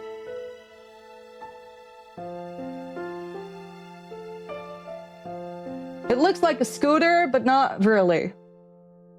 So many people tune up their fat bikes that allows them to go much faster, but on the bicycle paths, they're only allowed to drive 25 kilometers an hour. Those fat bikes can drive up to 50 or 70. That's fast as a... Yes, exactly. That's as fast as a car. So, this amazing fat bike can be tuned up a lot, like Sincra said, to 50 or 70. I've even heard cases when they can be turned up to 100. But, so basically, you have a kid, right? So on a bicycle path, you are allowed to go as fast as a normal bicycle. And they do not. Those kids, they drive with 50 kilometers an hour, and they do not pay attention. They do not pay attention at all. They come from places. I've had times where I was just driving in my car, and it wasn't even a road. They just came from the what's that called again? What's that called? Oh my god, I forgot. The pavement. Yes, pavement. And they decided to cross the road out of nowhere. They didn't even have the right to cross the road. They had to wait for me, but no. I had to go and hit my brakes as much as possible so I did not hit that poor kid. And since it's still considered a bike, wearing a helmet is not mandatory. Still, you know, I believe that if a bike can go so fast, get yourself a helmet. I know they look ugly, but get yourself some protection or something. I don't know. Like, please do. But yeah, I have a very much hate to those fat bikes. And especially with kids, driving a very high speed with them and then almost literally killing me on the road. It doesn't matter if I am in my car, it doesn't matter if I am walking, it doesn't matter if I'm using my rights, because in the Netherlands you have a zebra stripes crossroad. During the zebra stripes crossroad, if you are walking, you are allowed to walk. Doesn't matter if traffic is incoming, they have to stop for you. Those fat bikes, they do not give a single fuck. They do not give a single fuck. I have almost been hit so many times with a fat bike. It's crazy. And it's always those kids. I'm sorry to say this, but it's always those kids. It's always those kids. I always get hit by those freaking fat bikes. Imagine driving 30 in a city, which is the new speed limit in Amsterdam, just be overtaken by a fat bike going 60. The scooters can only drive 25. Scooters with a yellow print. Exactly. Like, in my opinion, it's very crazy because for a scooter, you need to have an entire new license. Because of that fat bike, right? Would be so embarrassing. Would be so embarrassing. But yeah. I hate fat bikes. That is just my opinion. But we hate them. Yeah, but we all hate them. We all hate them.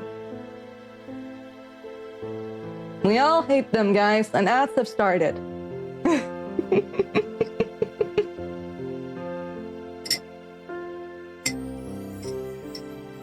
So, Dutch rant over. Yep. Me being Dutch is now gone. I'm now Filipino. No, I'm kidding.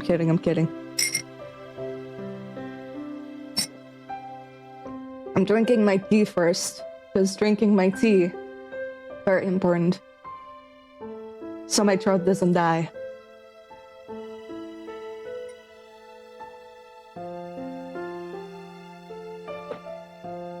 Num num num.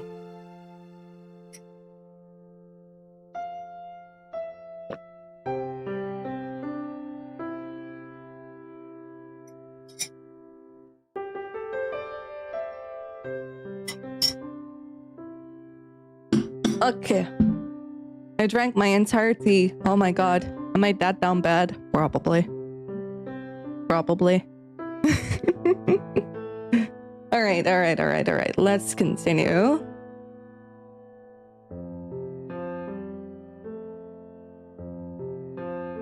Monica slowly walks up to Sayuri and places her hands on the ledge of her bed.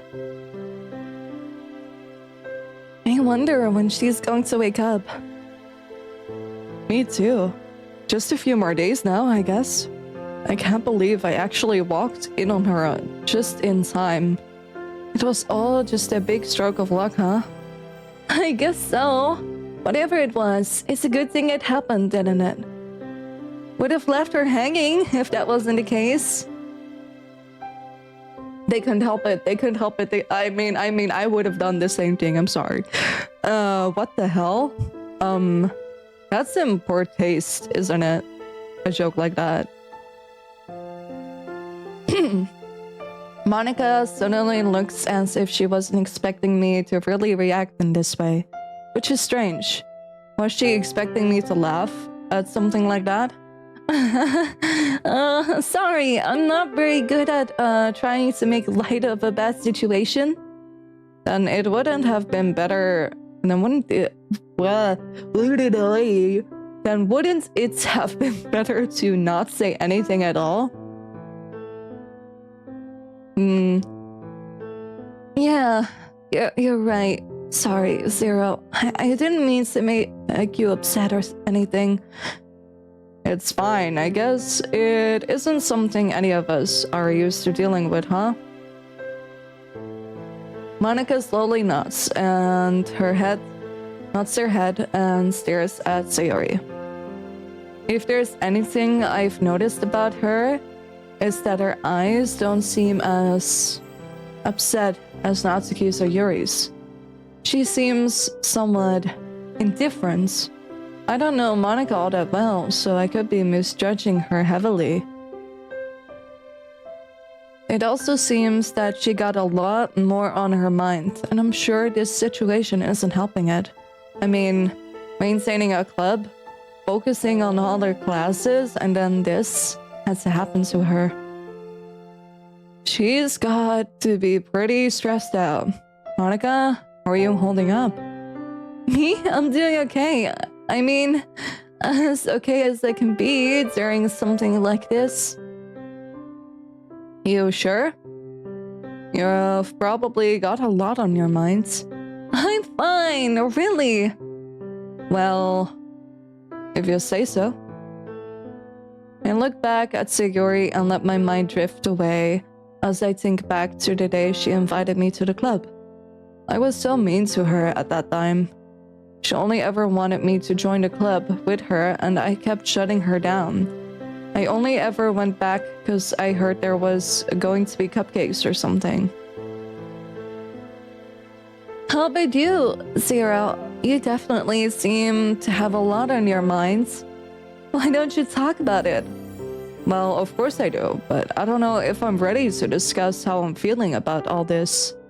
All I can say is, I just feel guilty about everything. I completely understand, Sarah, but you can't blame yourself for everything that's happened. See, Sayori's always been this way. Probably way before you two even met. You really think so? I'm pretty sure.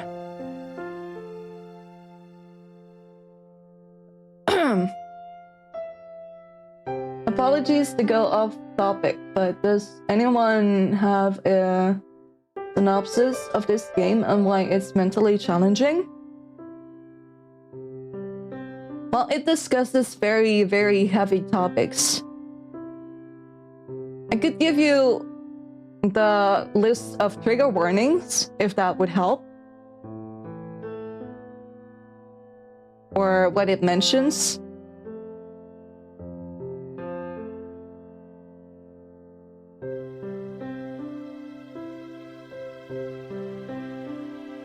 You sound like you know quite a bit about her, huh? Uh-huh. I mean, of course. We started the club together after all. I see. Oh, there's this feeling that I can't shake. Like, all this happened because I joined the club. She saw me with Natsuki and Yuri and thought she deserved to feel that pain. I can't help but feel like I put her through all that, and that to top it all off, I confessed my feelings to her after she told me about her depression. She must have felt so much worse after that. That's okay, I don't need trigger warnings, just curious.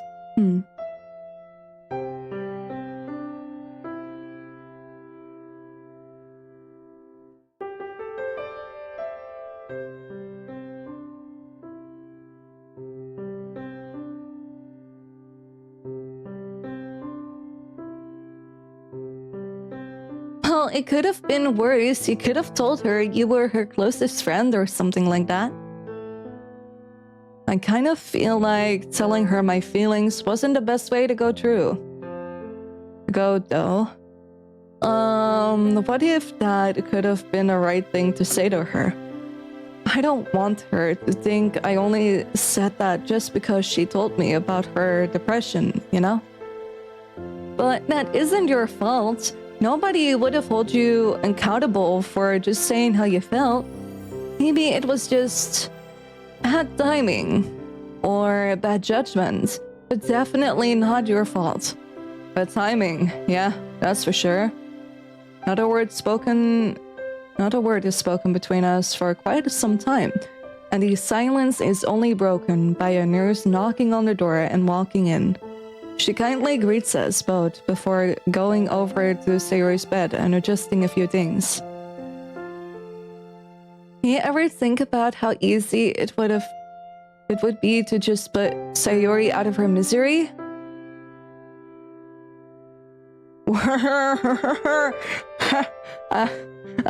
Monica, you're low-key showing your true colors. Low-key. My eyes widen and I shoot Monica a stern glance. I didn't mean for it to come out like that. How else was it supposed to come out? Yes, the brain is just going kind of well right now, but just think about it, Zero. Do you think her life is going to be any better after she wakes up? It's probably going to be very painful for her. I stay silent. Just casually talking about murder. Things aren't ever going to be the same, Zero. Surely you can see that as well. That's what's bothering me so much about this, you know? She's not going to be the same girl you once knew. She has no reason to put that front she's always had because everyone knows the truth. I'd hate to think what would happen if she just stopped. I don't want to think about that right now. Honestly though, I do see where Monica is coming from. Of course, she's speaking from the perspective, kind of in a sense, like she can't delete her, so would have it been easier to just delete her, right? To put her out of her misery. But speaking from I can't say from my own experience, but let's say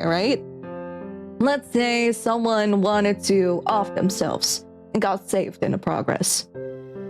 It might be so weird for them now that everyone knows that they're depressed or that they're, going through something they didn't want to tell anyone about, right?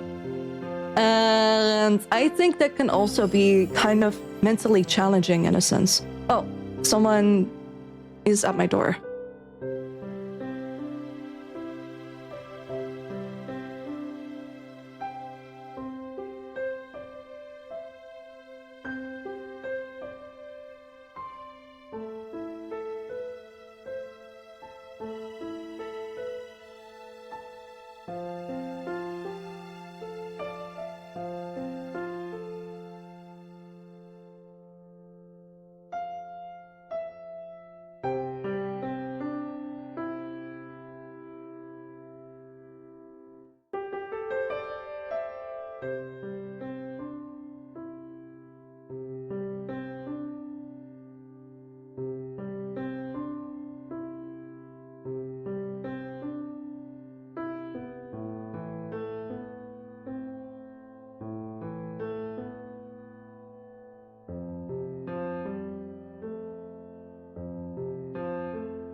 Alright, I'm back. I just gotta. You start the studio game. Okay, guys. You won't believe what just happened. So, you know, there was someone in front of my door, and I was like, okay, I'm gonna open it, right? And so it was, in the end, it was the delivery service with one of the two boxes. Those very heavy boxes, basically. It was supposed to be two of them. They only delivered one for some reason. And delivered the other one to basically that street that I was talking about. They're a package that come together, by the way. So they kind of just separated it. And I immediately had to call my dad because I was like, okay, so what now, right? And they told me, they're like, yeah, we'll probably have to pick it up. Probably. I'm like, okay, sure, I guess. Oh, okay, my VTube Studio crashed. Okay, start without Steam. Yeah. Crazy, absolutely crazy.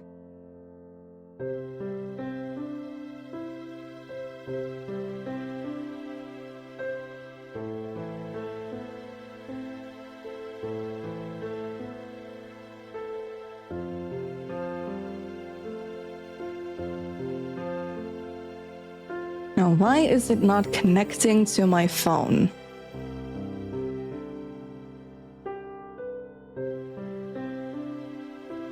Okay.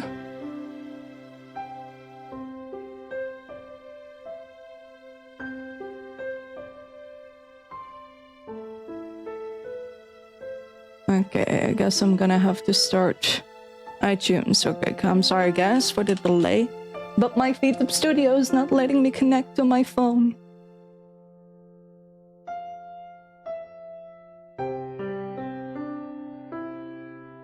Wouldn't you call the company it came from?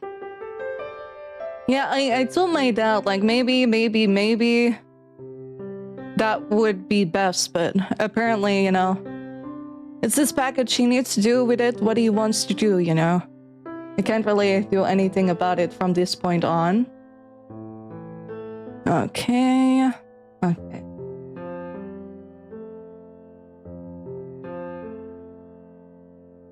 Because I'm just the one that receives it.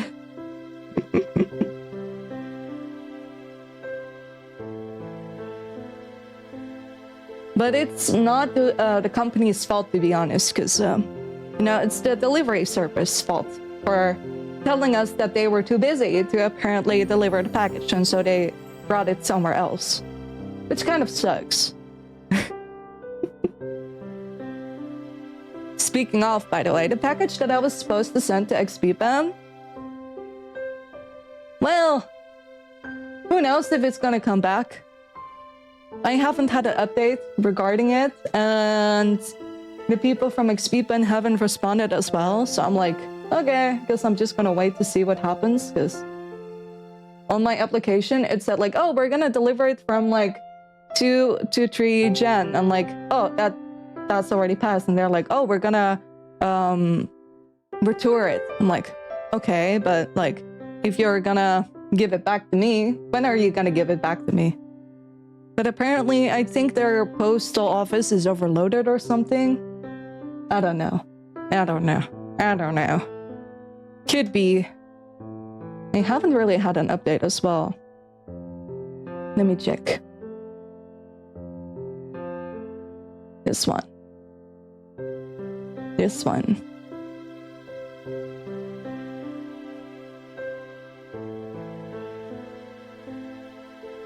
Yep, haven't had an update. Crazy. Forgot to join yesterday. Don't feel forced to join, guys. It's a very dead server. Only join if you want to join dead service. Not kidding, kidding. It is dead though. It is very dead. Very dead.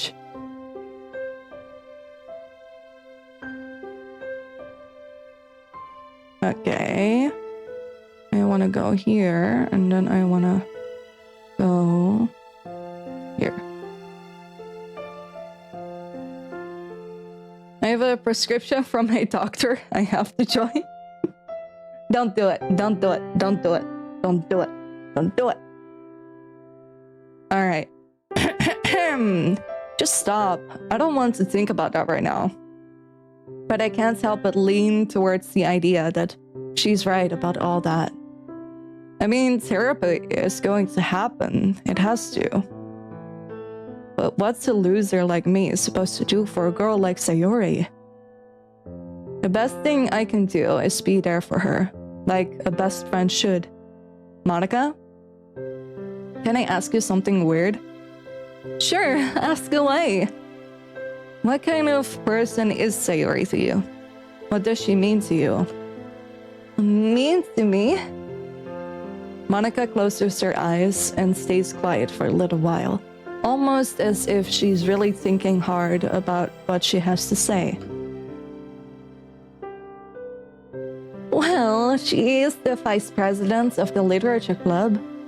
She's the one who helped me get the club going.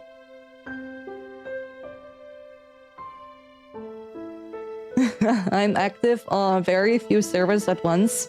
I mostly join people's servers to show support and emotes, even if I don't chat on them. Lurking is my superpower. I see. Well, thank you for lurking then.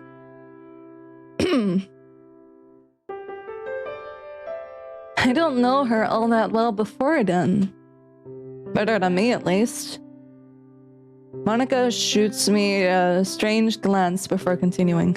Well, in terms of what she means to me as a person, I don't know if I could really have a proper opinion on that. But who knows? Maybe I get really into it and make herself a little less dead by suddenly figuring out something random to post.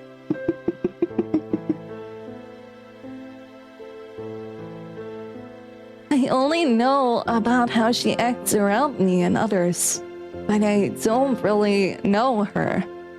We did have somewhat of a good connection at the beginning of the club, but after what happened, I still don't feel like I know her. Does that make sense? Yeah, I guess it does. Does anybody know Sayori? I mean, the real Sayori. I obviously didn't.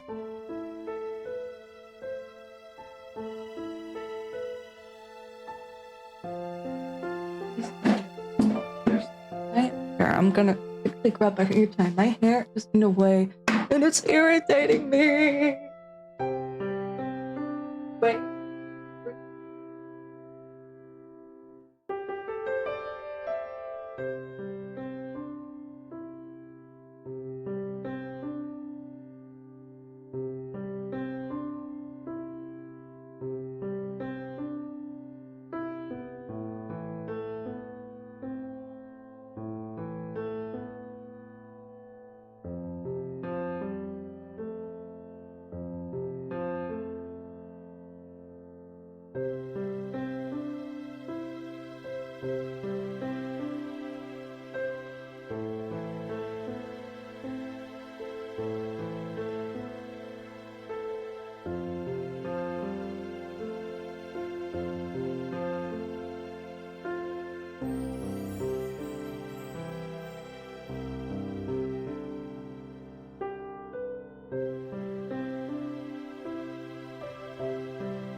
I'm happy.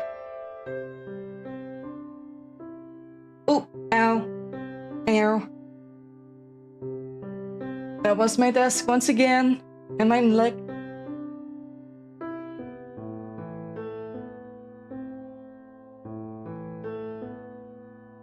Ooh. I'm sorry, but as a girl, I sometimes really hate my hair that's in a way. And that is kind of like especially after I've showered, I hate that it kind of is creeping in my neck. Chat, let's make the caves interesting instead of just empty hallways of jagged rocks. Add treasures. Add treasures. Instead of making the caves from jagged rocks, we could make them from flesh. Or add bones, you know? Add bones. Skeletons. But I don't know, the people in the cave have to investigate.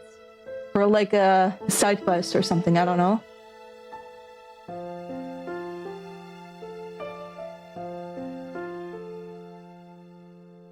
Treasures, but no mimics.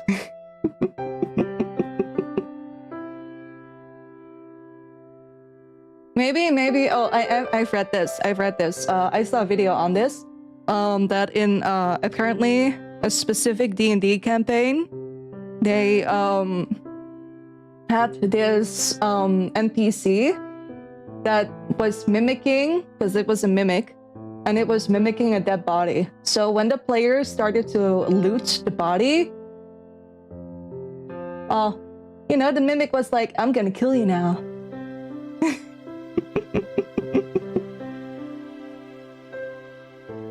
Time to slaughter all the unicorns for my cave wall materials.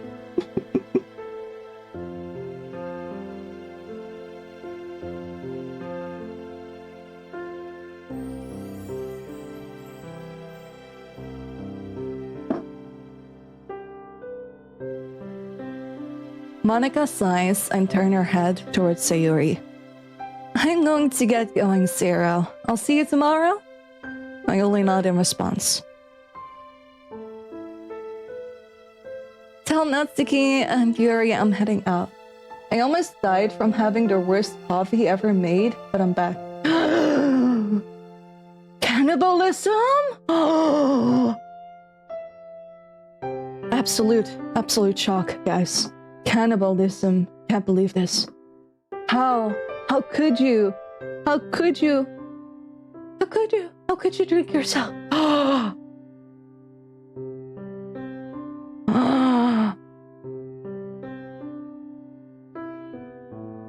What way? Your coffee, you know, you're drinking coffee about your coffee. Biggest shock ever. Your Honor, I think coffee should get arrested. And the reason why they should get arrested is they're being too awesome. Couldn't help myself there. Sorry.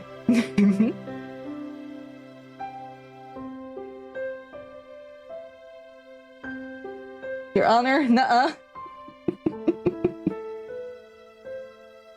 I really should play more Ace Attorney.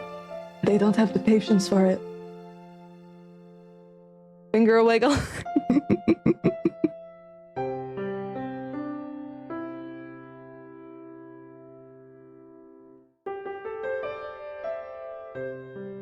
Cute finger wiggle though.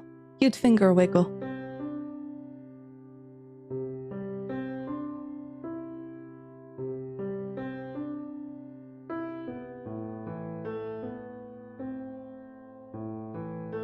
Alright, I'll stop now. Let's see. I'm now all alone with Sayuri again.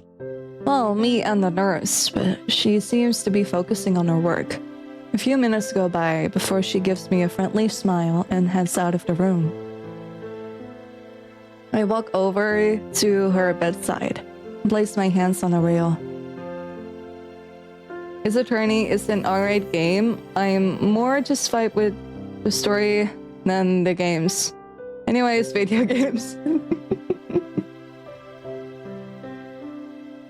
I'm not a good investigator, so I might probably get all the bad endings. No, that's not even a probably, it's most definitely.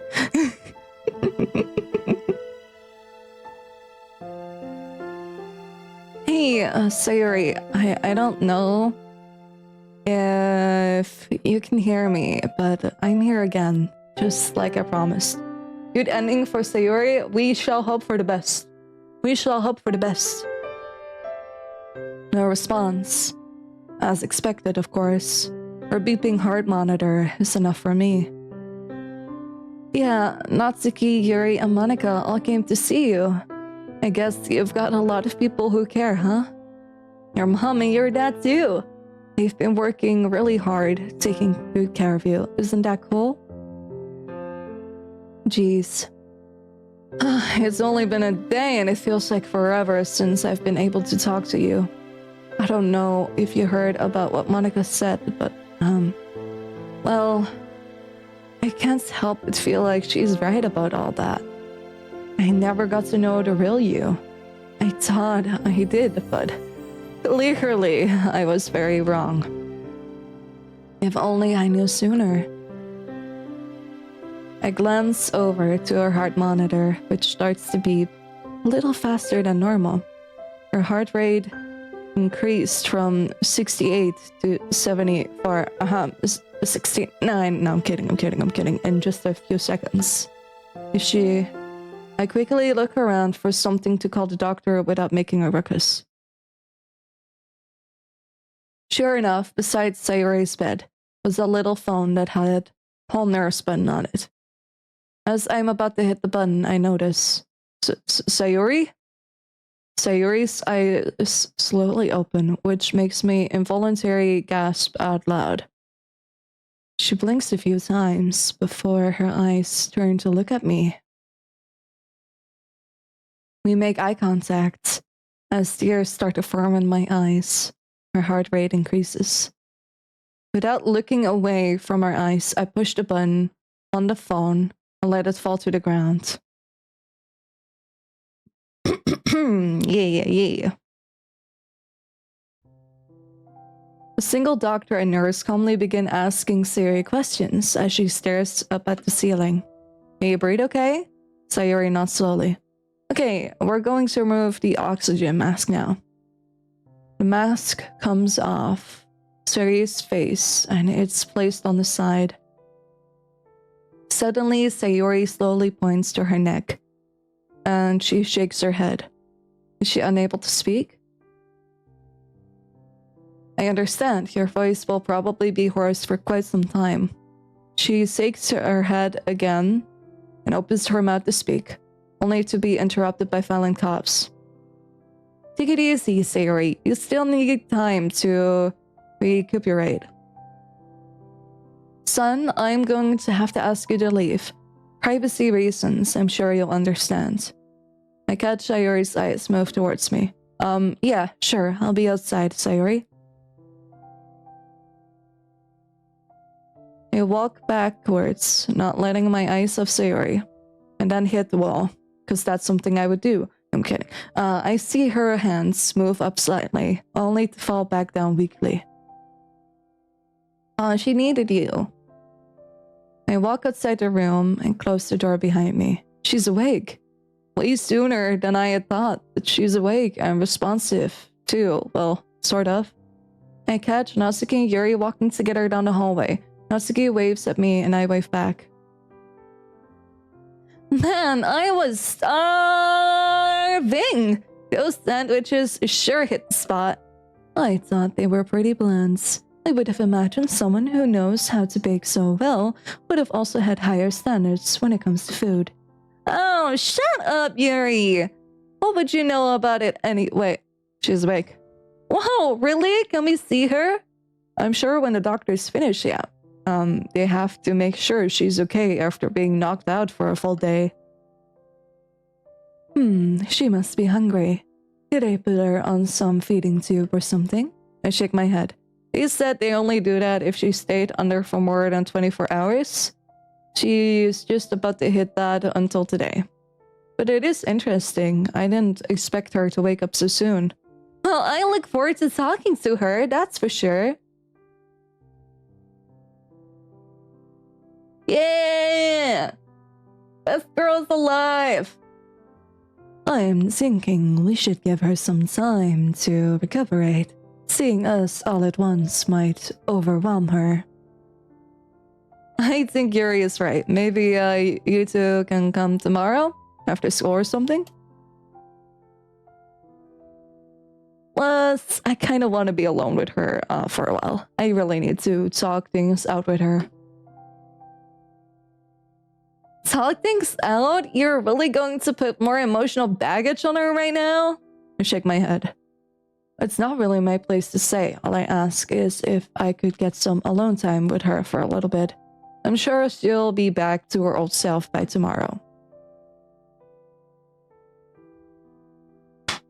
Okay, that is very, very, very, very, very, very, very valid.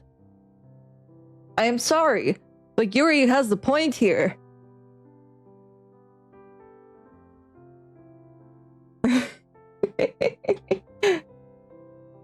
Yuri does have a point here. I am so sorry to say this, but she is right. Because, you know,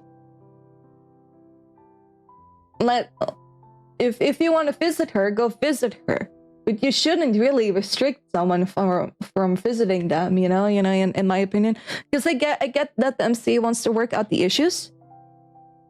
But you don't get an exclusive right to see her on your own just because you are a childhood friend. You are a childhood friend. You are not just a friend. You are a childhood friend. That makes a complete difference. They are their classmates. You know? They're the classmates. They know more about her than the childhood friend knows about Sayori. So, you can always get alone time exactly to talk later. Which I feel like it's kind of abusing the power of, oh, but I am the big almighty MC and I have rights because I am the childhood friend, which makes me special, which is not the case. If people want to visit her, well, let them visit them. You can always work out your issues later. Besides, I'm gonna stand here for this. I know my opinion might change later or not, but why talk about it now? When the wound is literally still fresh. Because that is gonna put a lot of emotional baggage on that girl. You could just let it rest for a bit and let her see, you know, her friends. And then afterwards, when she feels slightly better, you can talk about it. Because it's now you're just putting more pressure on that little girl. I know I'm saying little girl, but everyone is human. You don't want to put too much pressure on someone that literally wanted to commit suicide. So yes, I am totally agreeing with Yuri here. He doesn't have an exclusive right to see her on his own. Like if we bring in real life logic into it, you're 100% correct. It's better to talk about it later, exactly. Because the wound is still fresh, right? Not just literally, but also mentally. Because, you know, she's probably thinking about it in her head a lot. She's not capable of speaking, so we cannot really hear what she has to say. But there must be so much going on in her head right now. And if you put too much emotional baggage on her, she might explode again. And that is not good for someone in a situation like this. You're only gonna make her mental health worse. So talk about it later when she calmed down and when the situation is kind of doing okay.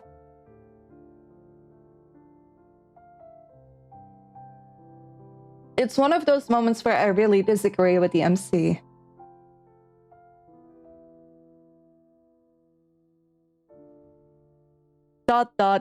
Exactly. You are not qualified, my dude. You are not the only qualified person to talk to her. Just because you're literally her childhood friend doesn't mean that you get all the rights. If you want to talk about sooner rather than later, then write down your thoughts and try to understand it before approaching her. Exactly, which is something I would also do. I would kind of gather my thoughts because everyone is in high emotions right now, right? This is the same thing as I've said where the MC kind of exploded on Natsuki a bit because Natsuki was being so loud. But everyone is in high emotions. Sayori is probably still in high emotions, thinking about stuff, or maybe there's so many thoughts going inside her head. It's better to write it down, think about what you want to say before, it's kind of too late and you explode. It's better to gather your thoughts in this sense before talking to her. Think about what you really want to say.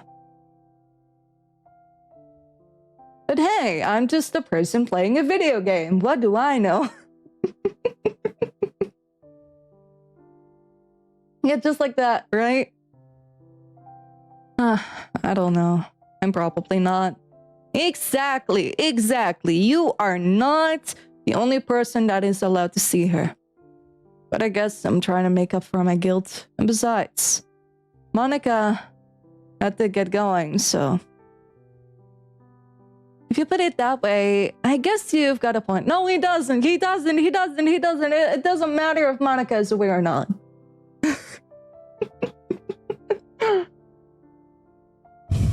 Well, if that is what you want, Zero, we'll respect your wishes. I do like that, they're fine with it, but also spoke up about it. Like, they're not okay with it, but they're just gonna let it be to avoid further escalation. Natsuki, would you like to check out the local library with me? Are you serious? But we don't exactly agree on what we consider to be literature. That's right. You don't have to come along if you don't want to. Fine, but I'm only going because you'd probably get lonely or something. I mean, I agree. They shouldn't respect it, but in the end, it's up to them, and if they are like, okay, if you want to see her so badly, go do that. It's kind of to avoid a much of a so the situation doesn't escalate that badly.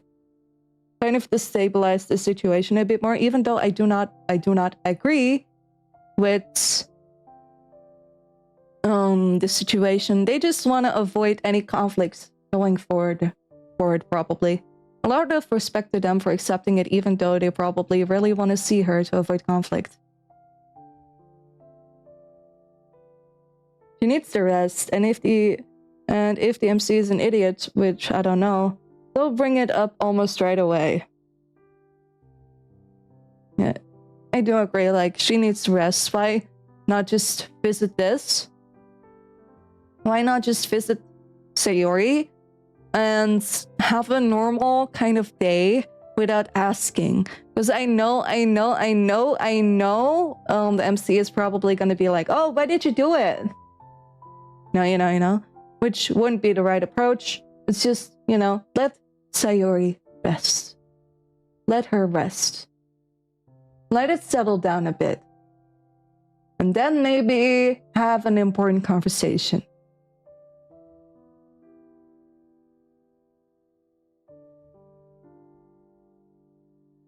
I do agree with you, Coffee. I do agree. But I respect them for respecting the MC. Or maybe, yeah, see her all at once. Yeah, that's also my opinion. Just go see her all at once. It doesn't really matter, right? But yeah. Hey, who am I? The two girls walk off together, chattering amongst themselves. As for me, I stay close to Sayori's room and wait for the doctors to let me back inside. My mind is already in a rush trying to figure out the right thing to say to her when I see her again. How are you feeling? Is everything okay? Don't do that. Don't do that. Don't ask her. Don't ask her, is everything okay? When it's clearly not. Ah, ah, ah. It's like, let's say, I got almost killed, right? And then, oh, is everything okay? No, it's not. I got almost killed. What do you want about? Yeah, exactly. I'm glad you're okay. I'm glad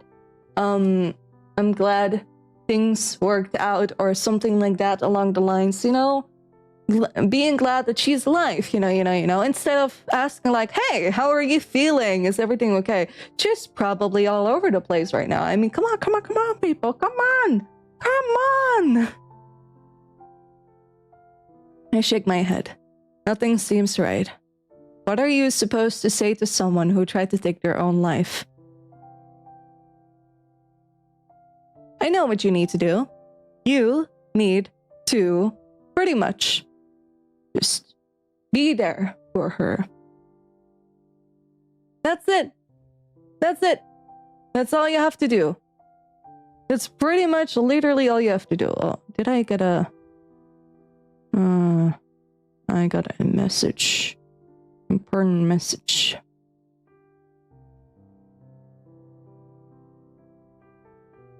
Okay. There. But there are so many different ways of handling a situation. Hey, Sayori, glad you didn't die.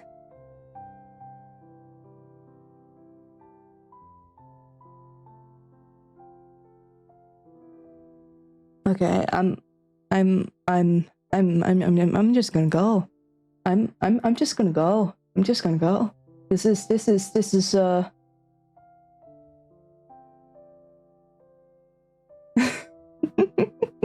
It is funny, but come on now. Come on. You shouldn't say that. You should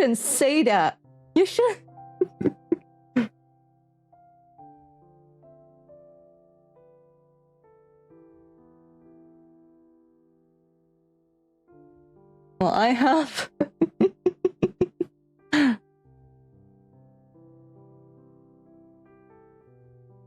But that's a story for another time.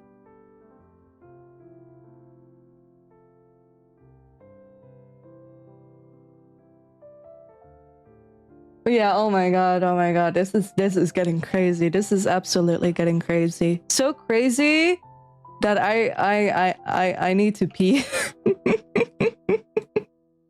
It's so crazy that I need to pee. Oh my god. This specific mod is messing with my emotions. I swear to God.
So, hey, Sayori, I'm glad you're hanging around, I'm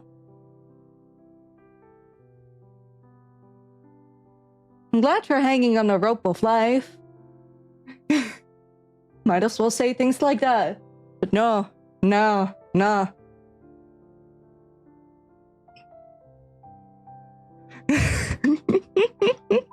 Oh my god, it's going crazy. It's absolutely going crazy. as if. I sit myself down on the floor and lay my head back against the wall. It depends on the type of person, to be honest. It really does, but you're talking about Sayori. We're all talking about Sayori. That is not really someone you should probably mention that joke to. Like, I know people that probably wouldn't make a joke like that. Because, you know, humor can be a good coping mechanism or whatever, but still. She ain't one for dark humor. Like, for me, I don't like dark humor, so you could probably make that joke for me, but the rest, probably not.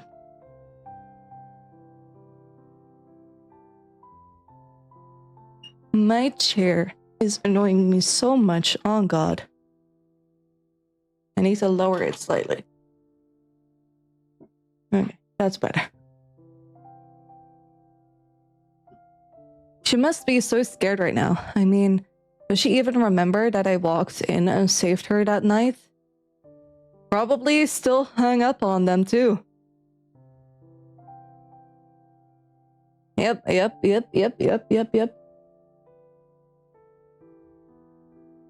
know, she was very much walking on a tightrope.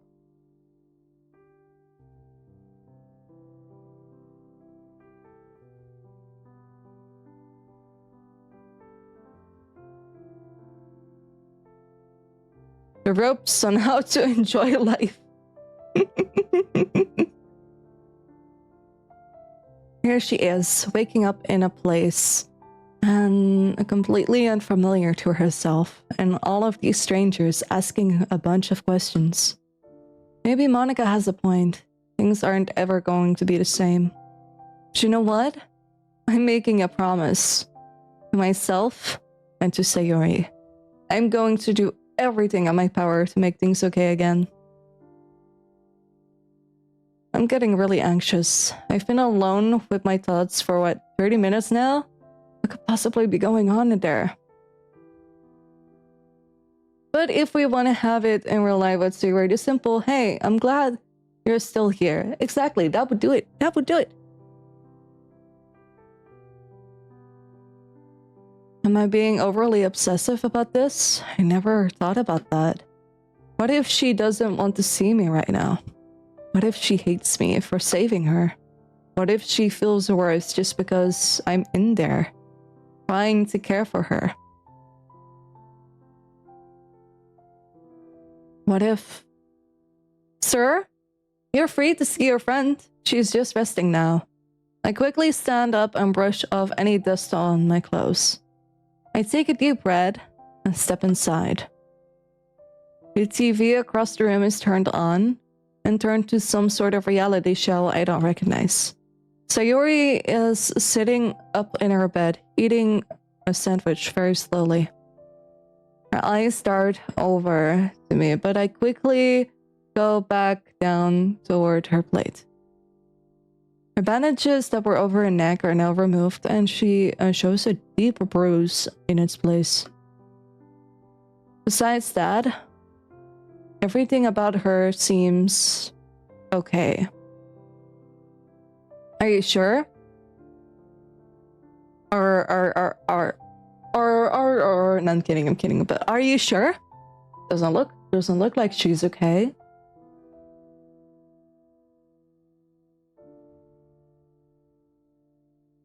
But what if I'm really worried about is what could be going on inside her head?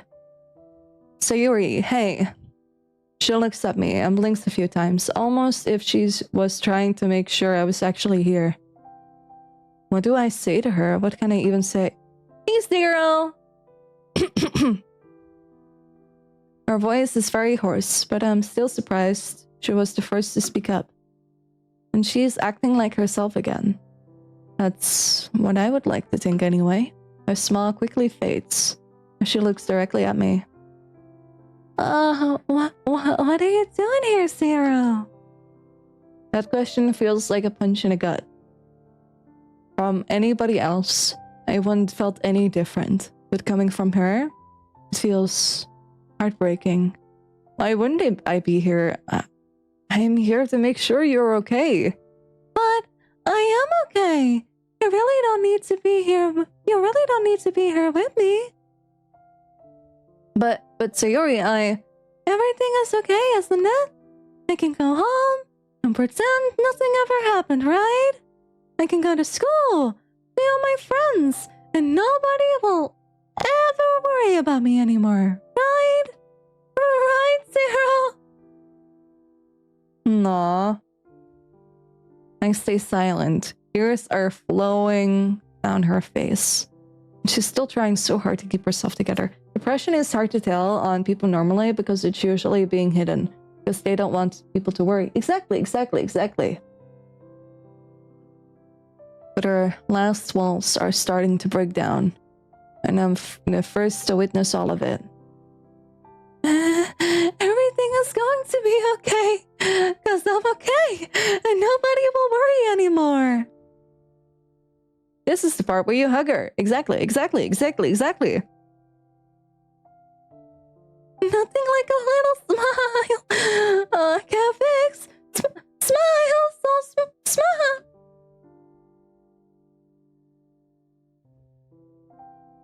Sayuri buries her face in her hands and begins sobbing loudly. Why am I such a failure at everything I try? I always fail. I'm no good. Just let me go, Zero. Please, let me go. I rush over and unwrap my arms around her body. Her heart is beating incredibly fast, and her body is shaking with every sudden breath. Her eyes become muffled as she buries her face into my shirt. Yes! Go hug her. She really needs that hug. What did I do to myself? Zero, I just felt like my heart and my brain were on fire. In that moment, I just...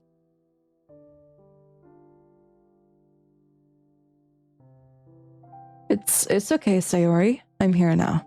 I will always be. She might have trauma from a childhood where her parents didn't let her be sad or show being sad or something. I think it's just the way she taught herself. At least I can speak from this. When I had depression, I still have it, but when I had huge depression and I was pretty much thinking about offing myself a lot, you kind of start to develop a thing where you don't want people to worry about you.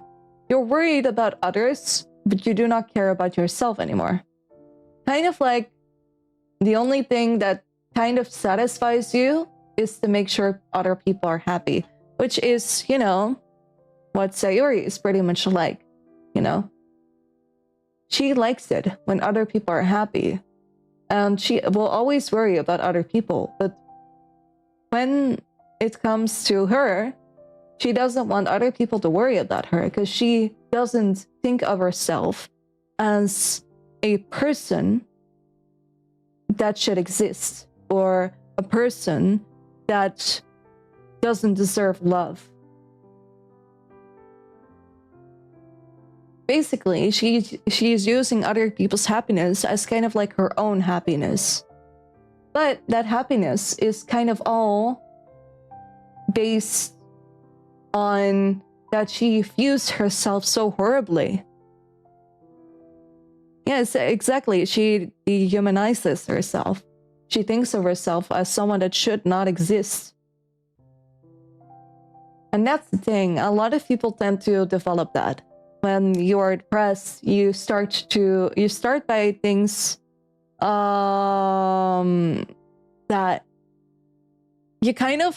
you don't want people to worry. So you start saying stuff, I'm fine. Or, hey, but what about you? Or, hey, don't worry about me. I'm doing good. No need to worry. All those small things eventually becomes a little tower it becomes a wall. And eventually you start to look at yourself as not necessarily a monster, but as someone that is not worthy to be loved. You want to give others people's love, but you think of yourself as not being capable of being loved, or rather that you don't deserve love. It is pretty much what trauma and depression can do to you mentally. And Sayuri represents that very good. She's very well written. At least I resonated with her so much because of, my own experiences with depression or whatever. I didn't think I was worthy enough to be loved. Because at least for me, it started when my parents, they don't love me like a normal kid, like a normal parent should. But that's okay, I learned how to deal with it, but eventually things kind of bottle up. You start to build your own walls. And well, things get slowly bad. So that's kind of the thing. It all starts with small things, all small things like, hey, don't worry about me, I'm fine, or what about you? That you're kind of redirecting the conversation, so it's now about someone else and no longer about you. And eventually that can lead up to, well, a person like Sayori. But the thing is about Sayori, I feel like, is she is clinging on to that desperation that other people need to be happy. She's clinging onto that because that's the only thing she wants, or that she feels is right. If other people are happy, then I should be happy. Or if other people are sad, I should be able to comfort them. She's clinging on to someone else, when the first thing is you should worry about yourself. Don't use others as an excuse that makes you happy. Of course, people's acts can make you happy. And, there are gifts that can make you happy, but she is clinging on to that desperation that people need to smile, and pretty much need to smile, because if they do not smile, then it's not right, it's not correct. And that leads to it's kind of like self-harm in a sense. Because you're literally dehumanizing yourself. Harming yourself. Very much directly.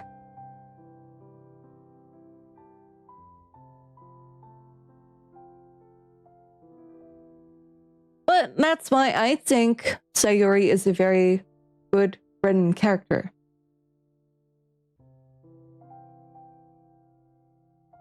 And oh my god, Dan did such a good job creating these characters.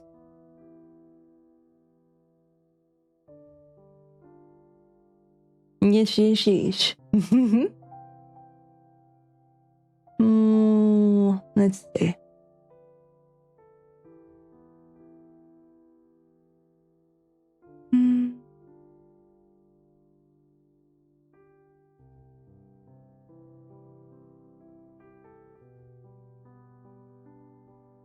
I always will be. I promise. I'm going to do everything I can to make things okay again.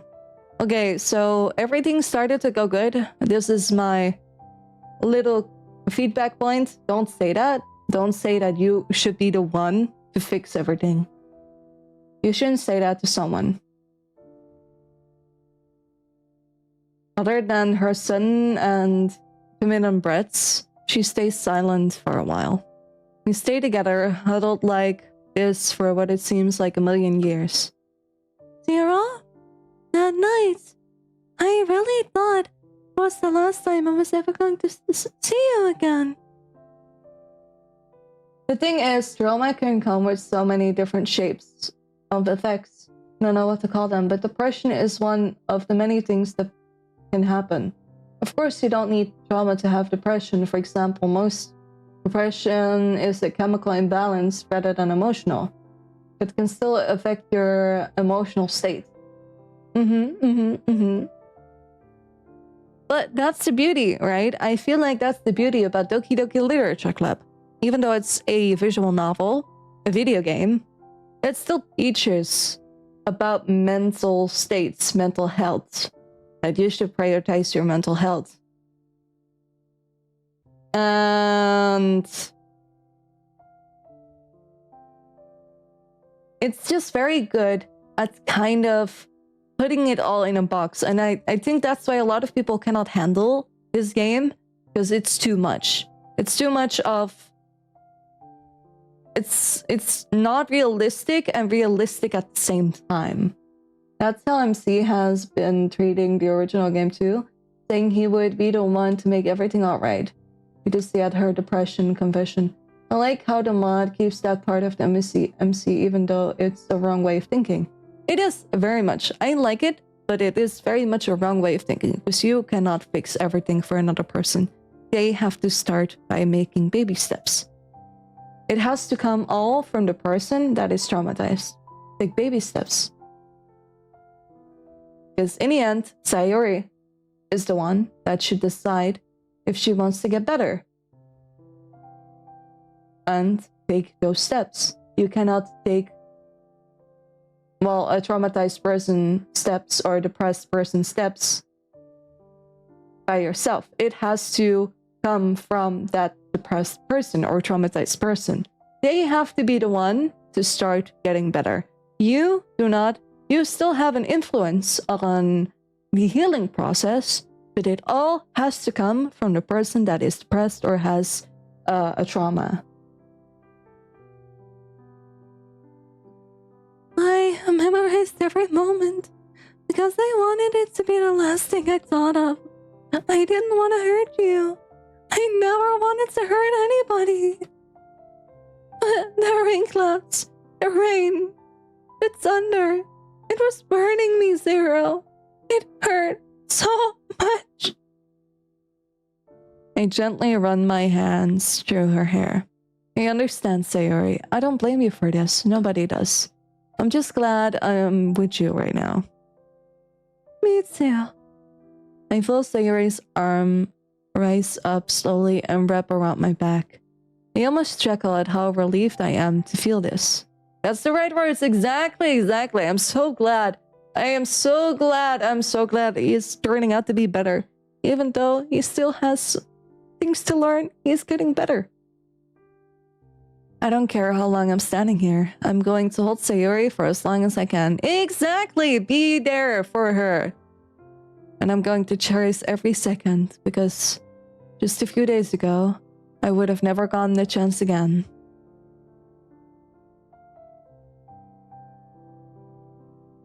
A few minutes go by. I haven't let go of Sayori, and she hasn't let go of me.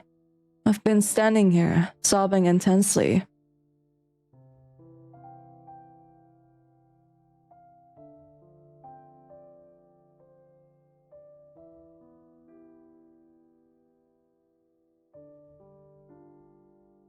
Zero, I platonically love you. You're getting so many things right. And have a good understanding of this. Even if it's through personal stuff, which, by the way, I'm proud of you. I may not know you personally, but thank you. Thank you. Although, you know, it's just a combined stuff from my personal experience, how I am today. And it's pretty much that I've played this game so many times.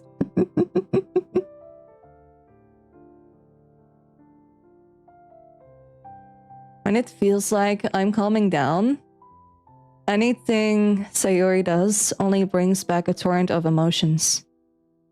But after a few minutes, I sigh and try to pull up myself together. I break our embrace and instinctively hide my face from her. I never let go of her hands, though. I hate seeing you cry, Zero.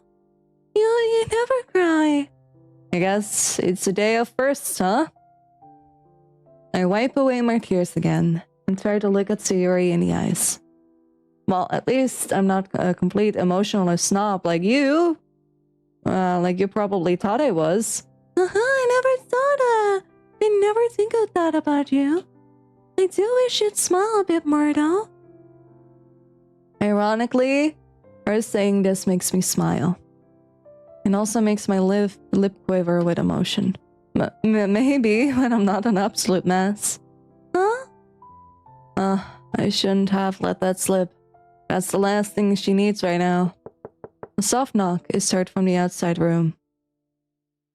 After a few short seconds, Yuri lets herself in, looking a bit nervous. Which seems to shift the concern when she spots Sayuri. I guess Yuri and Natsuki decided to return from their trip to the library. And say I blame them though. I'd be eager to talk to Sayuri too. Yet you're the one that said that they couldn't come. But hey, it's fine. Sayuri. Hi, Yuri. Sayuri opens up her arm, inviting Yuri for a hug. Yuri walks over and accepts her offer. Sayuri hugs her tightly. While it seems like Yuri isn't too comfortable with this, she also hugs back with similar intensity.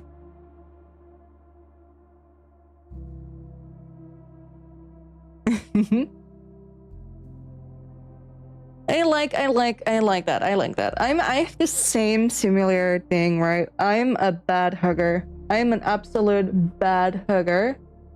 Whereas, I don't like physical contact. Of course, because of obvious reasons of what happened in my childhood.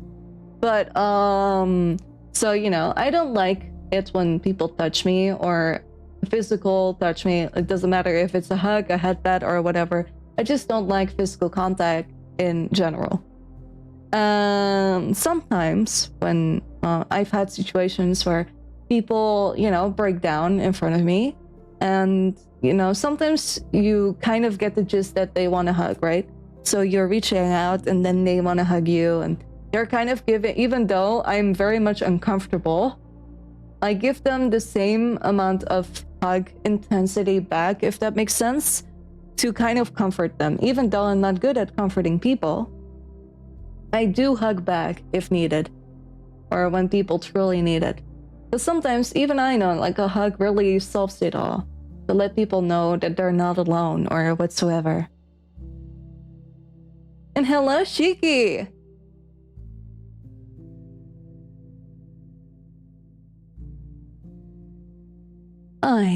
I'm glad you're okay, Sayuri. Of course I'm okay. ... Yuri seems to fidget a little. Sorry. I don't know what to say. That's okay. Just don't worry about me. I'll be alright. But you're... Sayuri sighs and seemingly tries to collect herself. I'm glad you're okay, Sayuri. Here, I brought you this. Zero can help you brew it. Yuri shakily hands her a basic chamomile tea bag. Please, excuse me. Yuri swiftly exits the room. Sorian looks down at the bag and sighs. It's useless, isn't it? Trying to pretend like nothing happens? Oh, hello, Kobe. Hello, unit. All of the evidence is right here. She points to her neck. I'm at complete loss for words. I have no idea what to say here. I can't tell that it'll be okay because I don't know that. I can tell that nobody will see her differently because I don't know that. Another soft knock is heard. Hey, Sayuri. I hope we're not intruding or overwhelming you by coming in like this. No. Come give me a hug. Natsuki hesitates for a bit, before eventually giving in and hugging her tightly. Tears begin to form around Natsuki's eyes as she gently rubs Sayuri's back. Natsuki? Dot dot dot. Dang it, B. I promised I was going to cry. I'm just so glad you're here, Sayuri. I don't want to lose you. Sayuri stays silent. After a few short moments, Natsuki pulls herself away and tries to regain her bearing. Dot dot dot. Sorry, I don't want to overwhelm you. That's okay. I understand. I don't want you to worry about me, Natsuki. I'll be okay. I promise.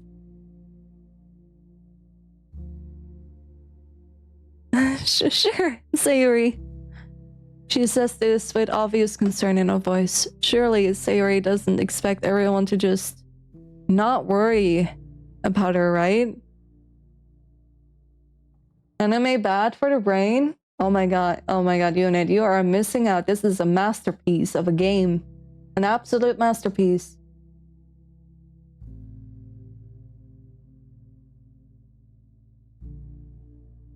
By the way, I hope you didn't think it was weird. Yuri and I took turns coming in like this. Anime makes you have a lack of focus? I disagree. I absolutely disagree here.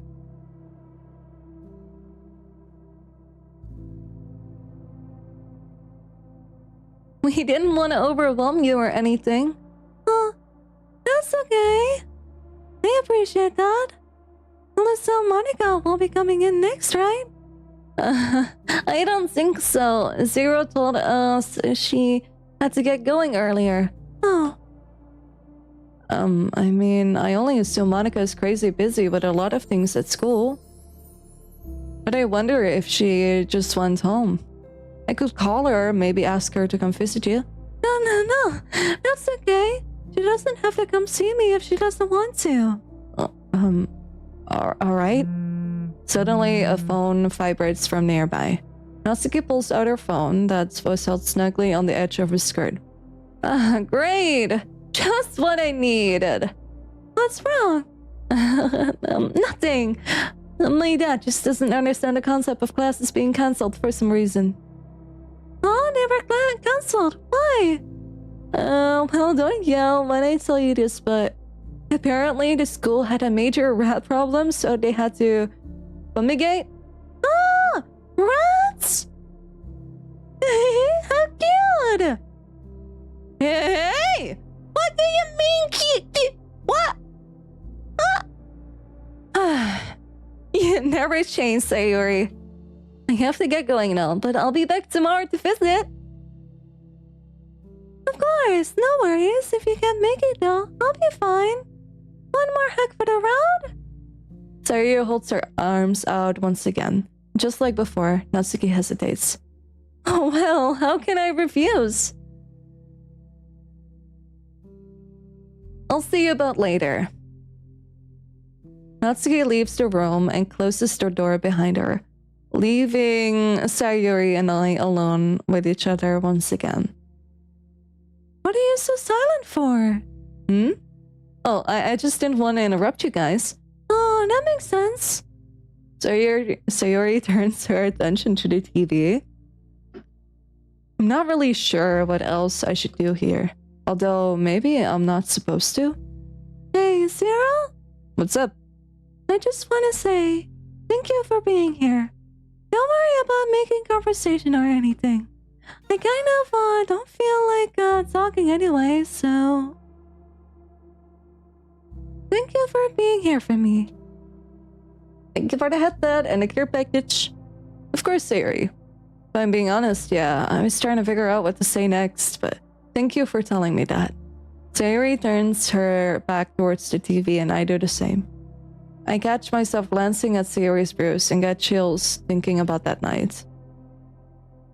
But I sit back in a nearby chair and allow Sayuri's presence to ease my anxieties. I'm really glad. you're still here.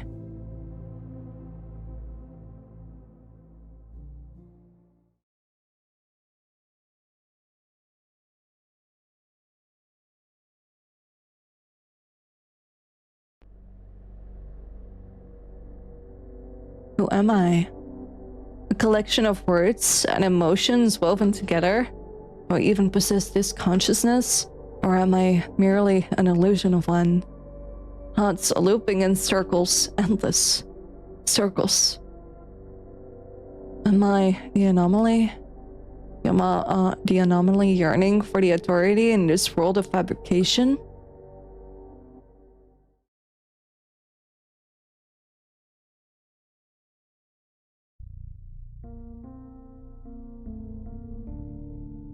Oh, she's messing with it!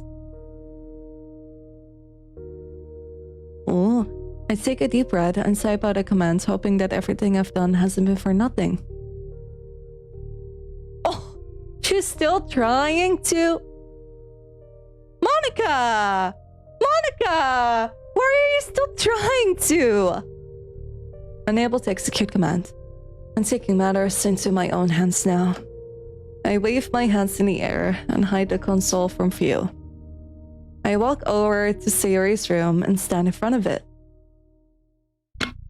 Ew. I just want to drink some water.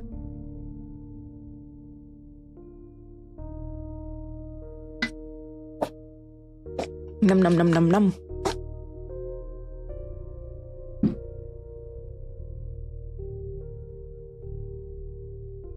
This is all for you. I open the door gently.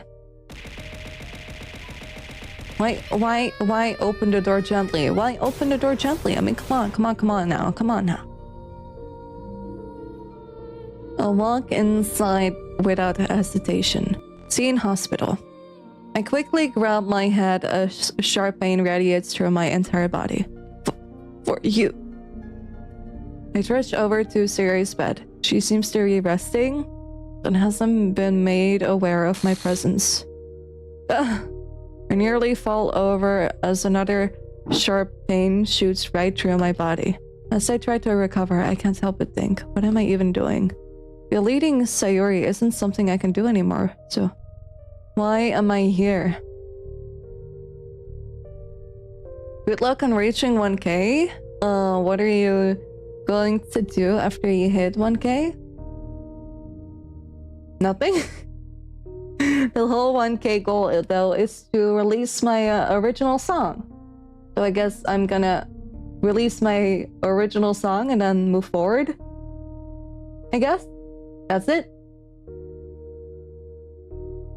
And then I'm gonna graduate. No, I'm kidding. So why am I here? Sayori's eyes quickly shoot open and sits up in bed. Oh, Monica! What are you doing here? I quickly try to regain my bearings and ignore the pain. Just like I always do. Good morning, Sayori. I just thought I'd visit you early in the morning before school.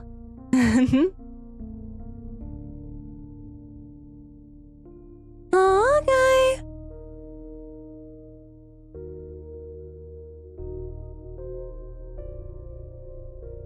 Well, it depends when I reach it. I can't do karaoke streams right now. My throat is unable to sing. I mean, if I sing, I won't have a voice anymore. Even talking has kind of its, well, consequences, if that makes sense. It's not as bad as consequences as singing, but I have to live with a sore throat the entire day. I'm almost done with the biggest map for D&D campaign. You can see the finish line. Yay! Yahoo! But no karaoke streams planned. I'm postponing anything that has to do with getting super voice acting or karaoke's or whatever requires my voice to do crazy things.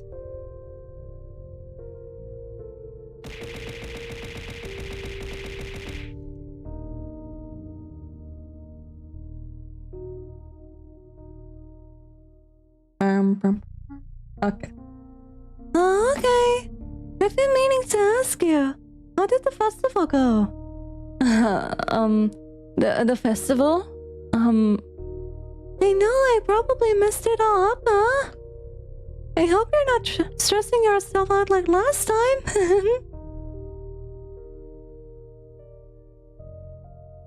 She'll just suddenly come out with a heavy metal concert. I can count to 4 if that's what you guys want. Or rather, I can only count to 4.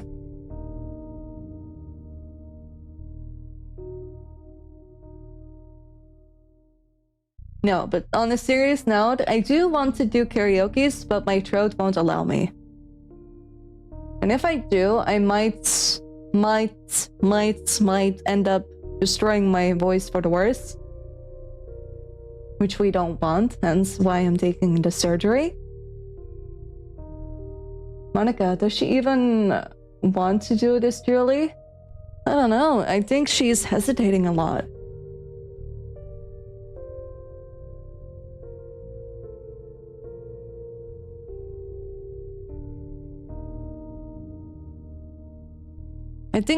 I think regarding Monica, she just wants the pain to stop, if that makes sense.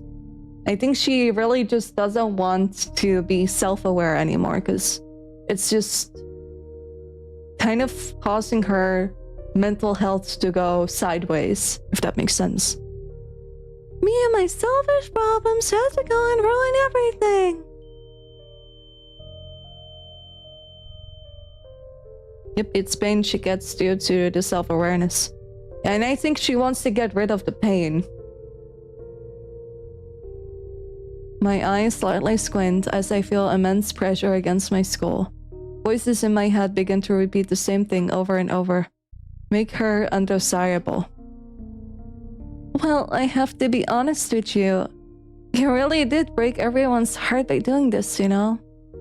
I actually had to cancel the festival. Well, not to mention, I haven't even been able to hold any club meetings either. Oh, Monica, please resist those temptations. Now you know I only did what you had to do to... I know you only did what you had to do in order to avoid all this pain. Trust me, I understand, but... You really did break Zero's heart.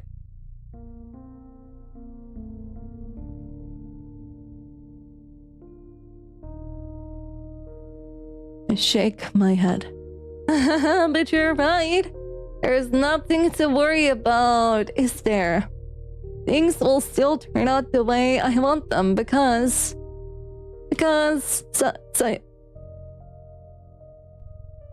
Ooh.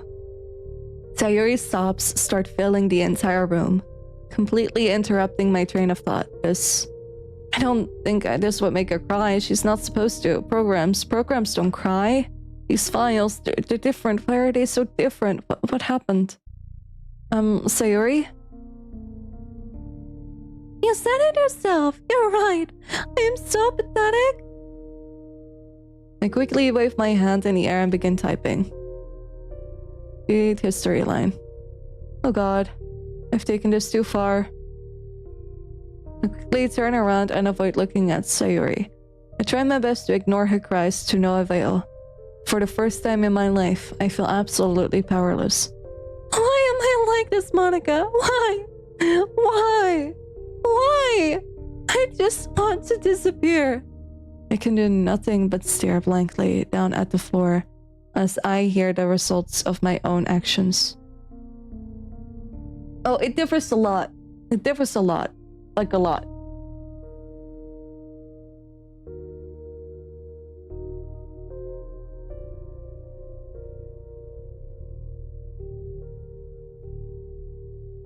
I think from the original, very different. Like very, very, very, very, very different.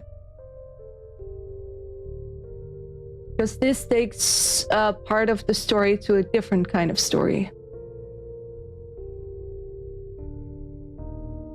I can do nothing but stare blankly down at the floor as I hear the results of my own actions. Sayuri's depression. It's present in her, seeping its way into her willpower, starving her of all motivation and desire. That's why I chose not to blame myself for her actions. All I did was untie the knot. And here I am now, wondering if that knot was even worth untying for my sake.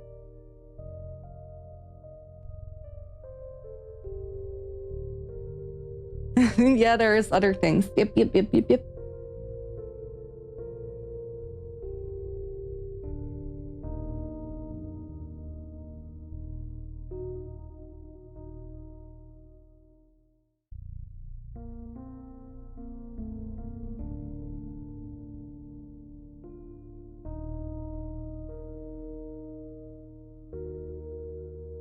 I slowly walk over towards the exit. Sayuri is still crying loudly. Memories of her past flash back to me. They feel real, yet she, herself, doesn't. And now, I don't know which I should value more. I turn back around and give Sayuri one last look. This character. My best friend.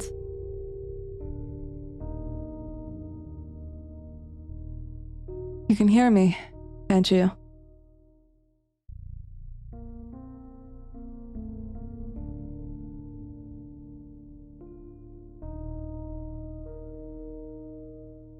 End of Act 1.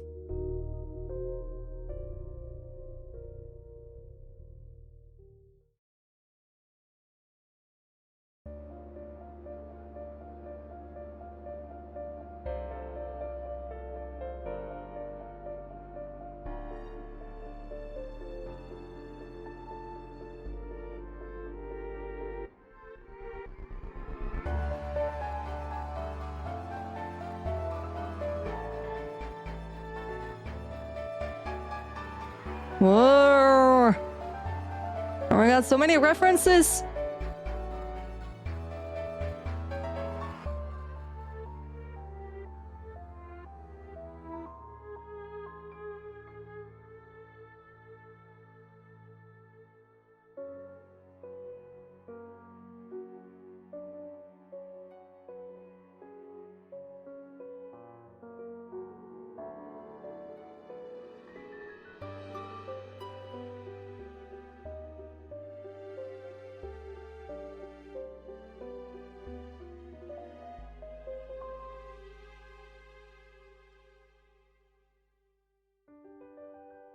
Act 2, Bonds. Spend time with us too, okay?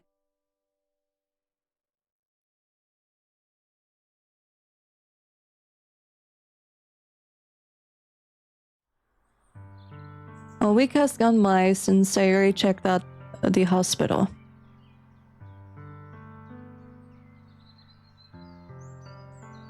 But she's been staying at home with her mom and dad rather than going straight to school. And occasionally, I'll go over as well and spend the night on the couch. Until today, that is. Her mother only comes late at night to watch over her. Her strict work schedule doesn't really allow her to stay any longer. As for myself, it's been tough trying to balance taking care of Sayuri and school. Despite everything that happened, I never really expected the schoolwork to slow down, and my absence is really starting to pile up. But I still feel completely obligated to watch over Sayuri. Not only did I promise myself, I promised her mom too. Okay, so I have opinions about this, which could sound very wrong, but I know you want to take care of Sayuri, but there is a difference between abandoning all your duties and taking care of someone and having to take care of someone and checking up on them every now and then. Because you have a life, my dude, you have a life. And you should also allow her to heal, if that makes sense. Of course, still be with her, still, be there for her, but balance it. You need to balance it. You can't just abandon your entire life for a girl. That's not how the real world works. The guilt, I know the guilt is eating him up, but you do gotta balance these kind of situations. Because I get it. You want to be there for her because you couldn't be there for her before. But on the other hand, you have school, you have your life. So maybe focus on both on an equal manner. I mean, that's what friends do, right? But friends do not abandon their entire life for someone else. Sayuri and I had never talked about our relationship and where it currently stands. As selfish as it is to think about that sort of thing, it's not something I can completely ignore either. I adjust my blazer and look towards Sayuri's house. Sure enough, she slowly walks towards me, books in hands and a bag over her shoulder. I wave over to her and she waves back with a big smile. Her neck bruise is seemingly covered up with what I assume is a lot of makeup. I expected this, of course. She hates looking at the bruise, and she definitely doesn't want everyone seeing it.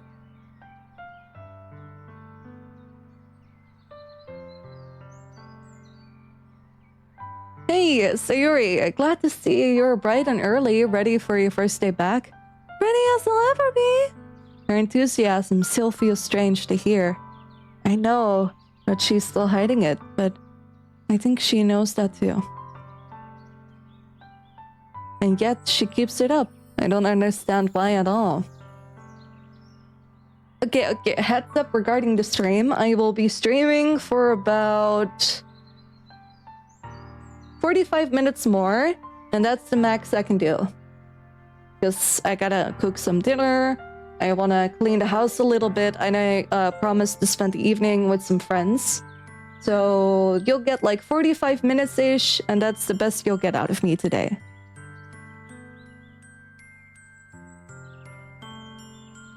So what's for dinner? It's a Dutch dish that you don't know, probably. But it's basically chicken with sauce and rice.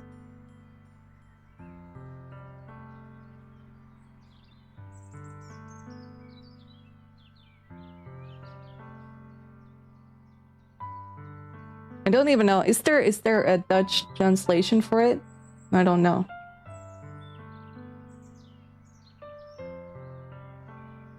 But it's very yummy. Indeed. It's very yummy. I can't wait to see all my friends, Sarah. Do you think they missed me? Sayuri, they just came over for dinner last Friday, don't you remember? That's not entirely true. Natsuki and Yuri visited, but Monica didn't. She sent a few text messages, but nothing more than that. I'm going to assume she's busy and leave it at that.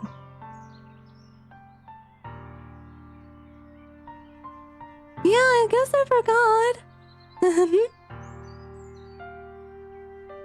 I can't help but smile along with Sayuri.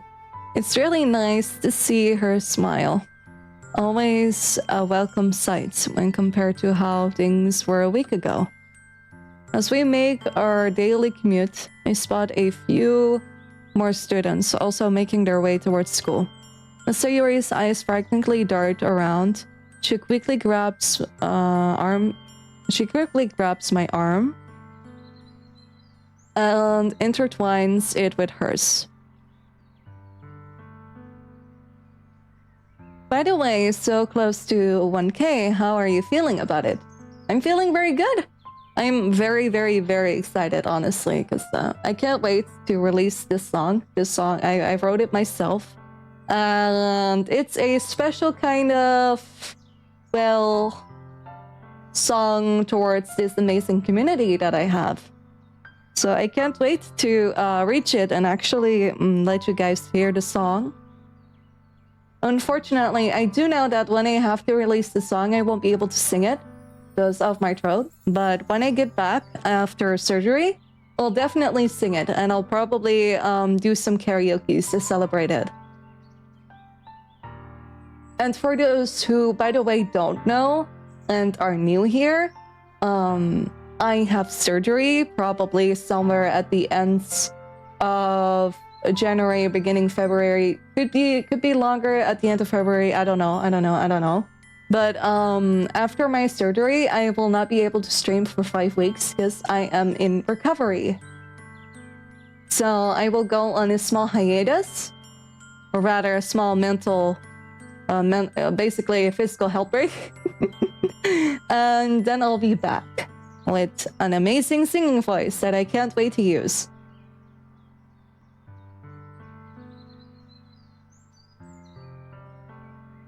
But until then, you won't get a lot out of my voice, unfortunately. Rest is good. You deserve all of it. Thank you. I'm going to the hospital in 2 weeks to see if the surgery can be done as soon as possible, because my throat, it's burning a lot. I am still talking despite the feeling that it's pretty much burning. It's very irritated, and I need the surgery to remove some things out of my throat, so, you know, things get better, and I don't get that burning feeling anymore.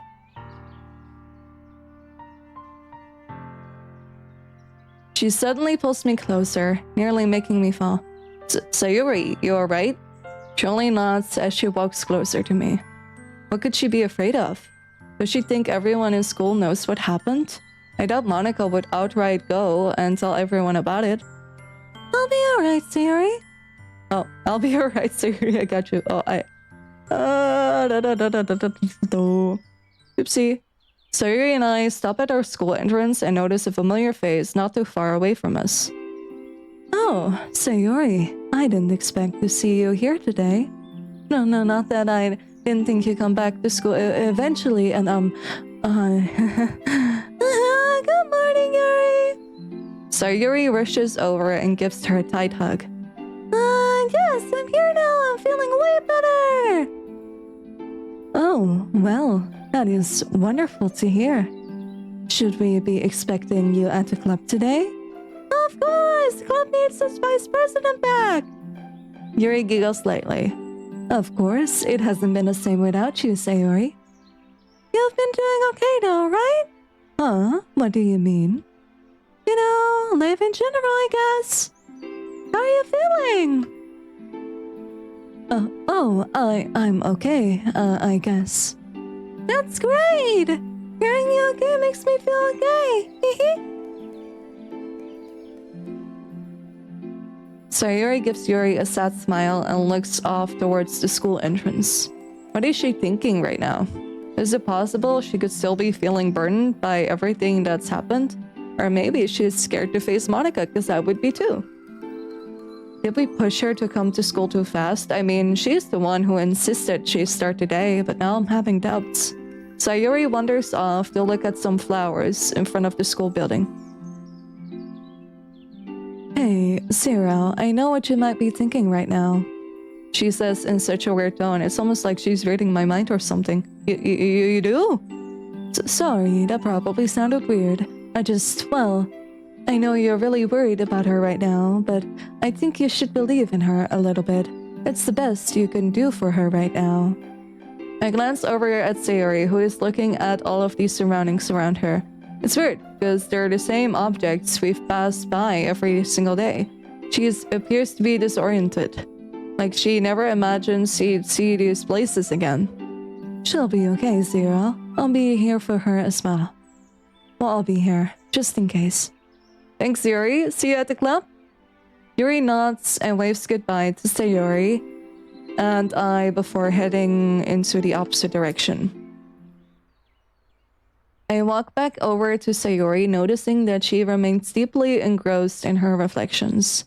I gently tap her shoulder, to which she jumps slightly and looks towards me. Ah! Sorry, Cyril. It's been so long since I've been at the school. Yeah, I understand. Sayuri quickly dashes over to the nearby bench and plops herself down on it. Her head tilts back and looks straight up at the sky. Sayuri, what are you doing here? We have to get to class. You wouldn't want to be late on your first day back, would you? Come on, Sarah! Come, sit with me! I want to see the class together! Well, I guess I can't really refuse an offer like that. I place my bag down on the floor and sit closely down next to her. Feeling slightly embarrassed, I look up at the sky above. Kinda hurts to look at it, doesn't it?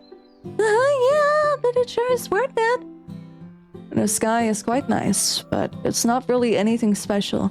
Just a couple of clouds, slowly rolling along as the wind commands. I guess I'm trying to remind myself of the things I used to enjoy doing. What do you mean? You mean before? Yeah, before I forgot how fun cloud watching is. When was the last time you did this? That's a tough one. 10 years ago, maybe? Jeez, quite a while, huh? Yeah. Sayuri and I stay quiet for a while. A part of me wants to believe Sayuri is only thinking about the clouds, but the other says she's got other things on her mind. We would have missed this moment.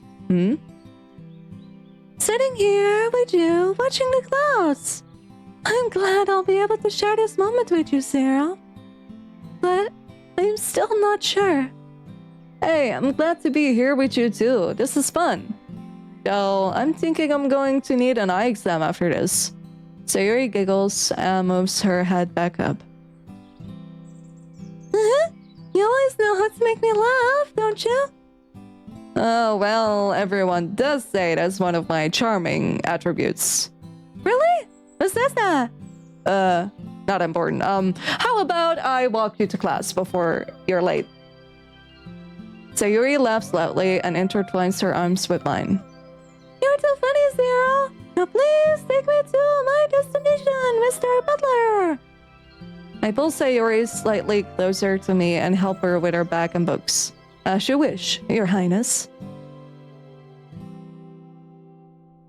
Sayuri and I stay mostly quiet as I walk her to her morning class, carrying her books in her tow. Having her this close to me is nice, but I can't shake this unnerving feeling that I might be pushing things a bit too far or too fast. As we walk in silence, I can hear something that doesn't sound like your typical school item moving around in her bag. Pills. Antidepressants. She's been taking them for a week now, and I honestly can't tell if they're really helping her or not.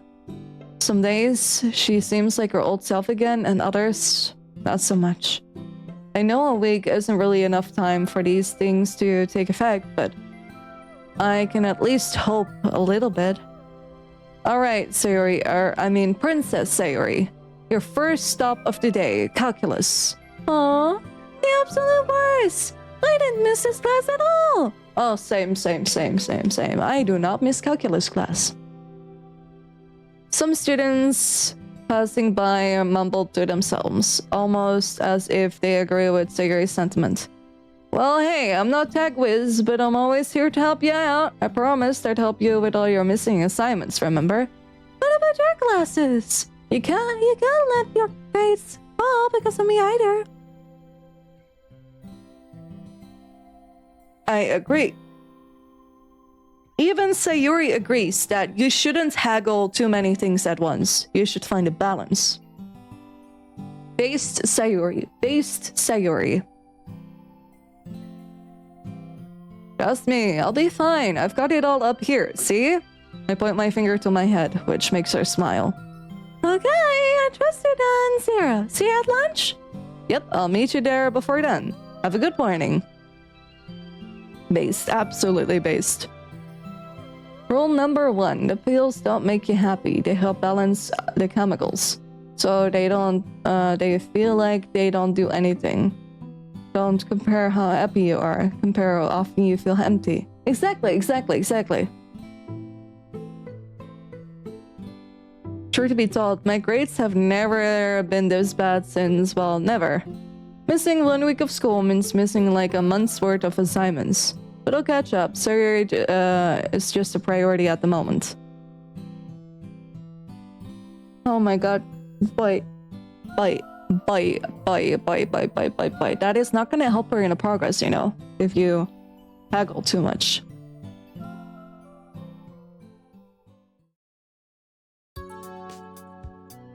It's been a while since we met up like this, hasn't it, Sayuri? What do you mean? I just saw them on Friday.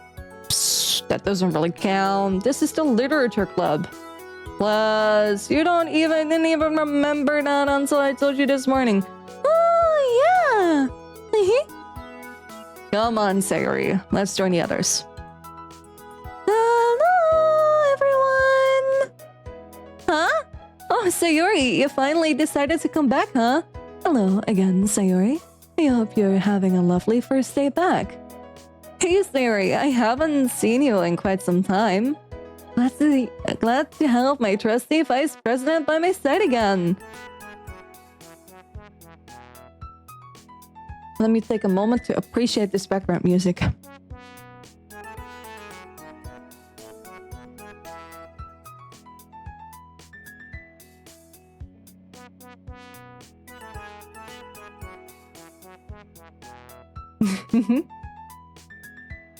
Yeah, right, trusty.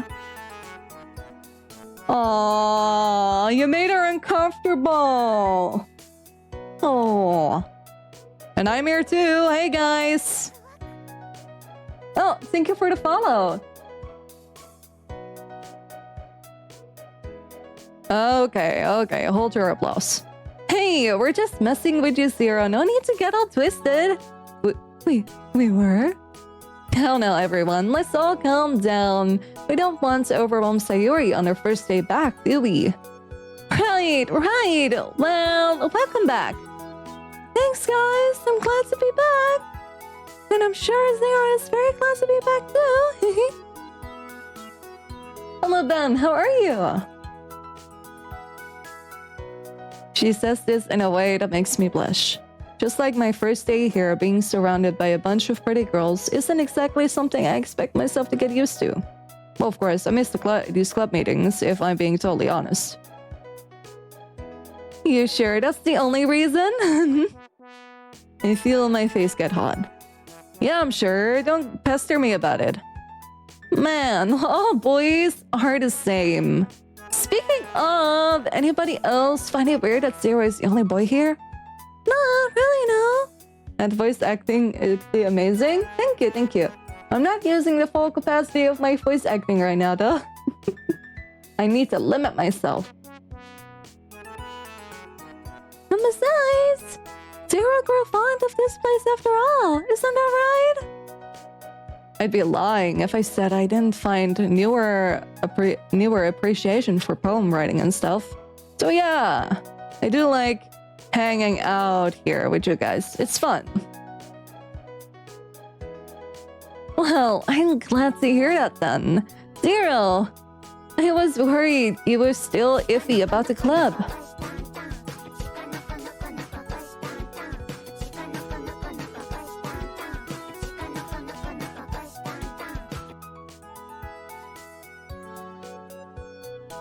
So it's nice to hear you find it fun. It's a shame if we had to cancel the festival. However, that was our last opportunity to invite other members and show them that we're all about.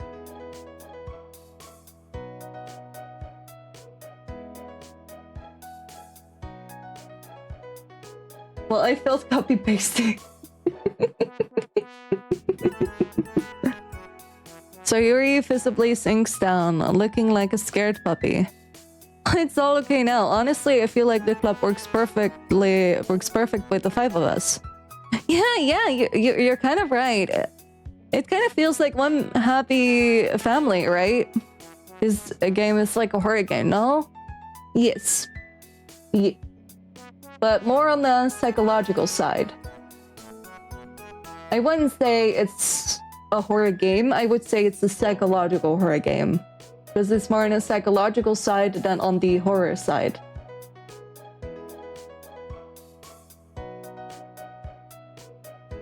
Monica needs to want to change. I need to try. Exactly. Yeah. Don't you think so too, Sayuri? Sayuri glances over towards Monica. Well, I do agree with that. I feel bad for ruining your plans, Monica. Oh, you didn't ruin anything, Sayori. I'm sorry it came out bad. I was just saying, you know what? I agree as well. It's a lot easier to manage a club with only 4 other members in it. Don't worry, Sayori. Everything is okay. Sayori's expression doesn't change. An awkward silence sweeps in a room. It is only broken by Yuri clearing her throat and opening her mouth to speak. Well, how about I get started with today's meeting plans? Great idea, Yuri! For starters, why don't we all write poems and represent them tomorrow? I know it's been a little while since we last did them, but I figured it would be a great way to find out any self-emotions y'all could be dealing with. Sounds good, everyone? The girls nod in agreement. No, I didn't really have anything else planned for today, as I didn't want to leave Sayori out, just in case she didn't feel up to coming. So everyone can just relax and do their own thing, alright?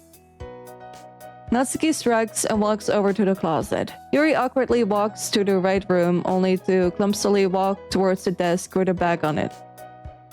Hey, Sayori, I wanted to apologize if I said anything to make you feel upset. I've been quite stressed lately. It's also why I wasn't able to visit all that often. School has made me quite busy and stuff. Oh no, it's okay, I understand. Monica, it's tough having to manage all those things. Please don't feel bad. You're still a good friend regardless. Sayori gives Monica a light smile. Surprisingly, Monica blinks a few times without saying more. Monica walks off towards the front of the room and starts arranging some papers around. Huh. Well, alright then. Let's sit over here, Sayori. Alright! I sit myself down in a desk next to Sayori and pull some paper from my bag. Poems, poems, poems. I guess I could write about how all of this has made me feel. But suddenly Sayori taps my shoulder. Huh, what's up? Why aren't you talking to the other girls? You already spent so much time with me. I still have a chuckle. Oh, what's funny? Well, of course I'm going to spend time with you, dummy. Why wouldn't I? I'm sure the others understand. No, I don't want the others to feel left out. Besides, you must have had enough of me. So much of me is very bad. Almost like candy, huh? Sure. I glanced towards Natsuki, who is rummaging through the closet, and then over to Yuri, who is pulling out on a different novel from last time I saw her. Monica, on the other hand, is still arranging the same papers, as if she has nothing else to do. I'm sure they're fine, Sayori. If it helps you feel any better, I'll try talking to them more this week. That's the spirit, Sarah! I'm so glad you're with me now! Yeah, me too. I watch as Sayori reaches into her bag and pulls out a cookie. God knows where she finds those. The cookie has some saran wrap around it to keep it soft. And to top it all off, a familiar kitten sticker is at the front of it. Huh, where did you get that? My house! Do you think I make cookies appear out of thin air? These days, I don't know what powers you could be hiding from me. Well, it's not like I stole the cookie or anything. Sayori quickly opens the wrapping and opens up her big mouth with a wide... Suddenly, a loud bang is heard from behind me. She got caught. She got caught. She got caught!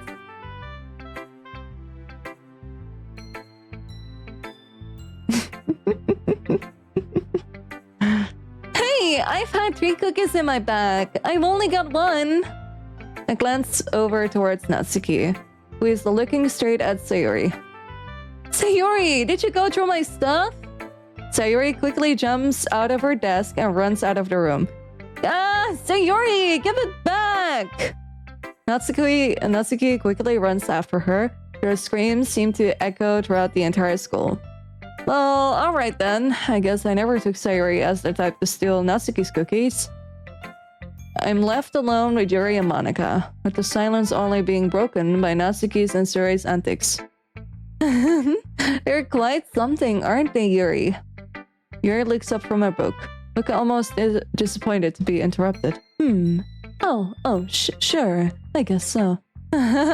Gosh, sometimes those two can be so childish, can't they?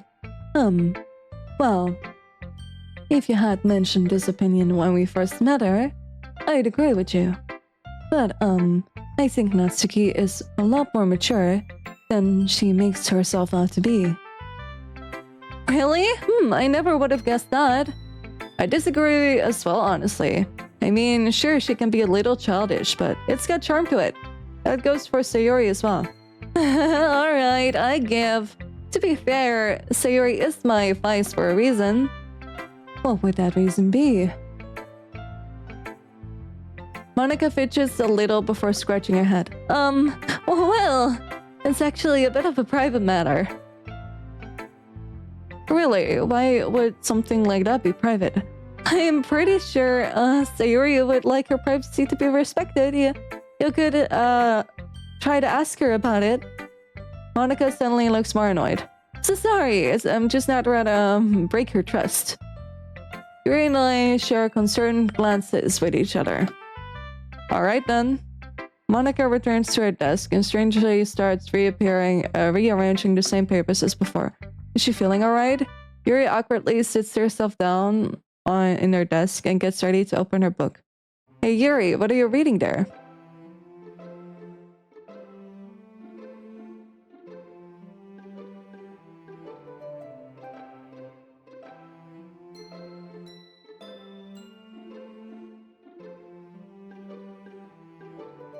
It's pretty obvious that Yuri wasn't really expecting me to approach her at all.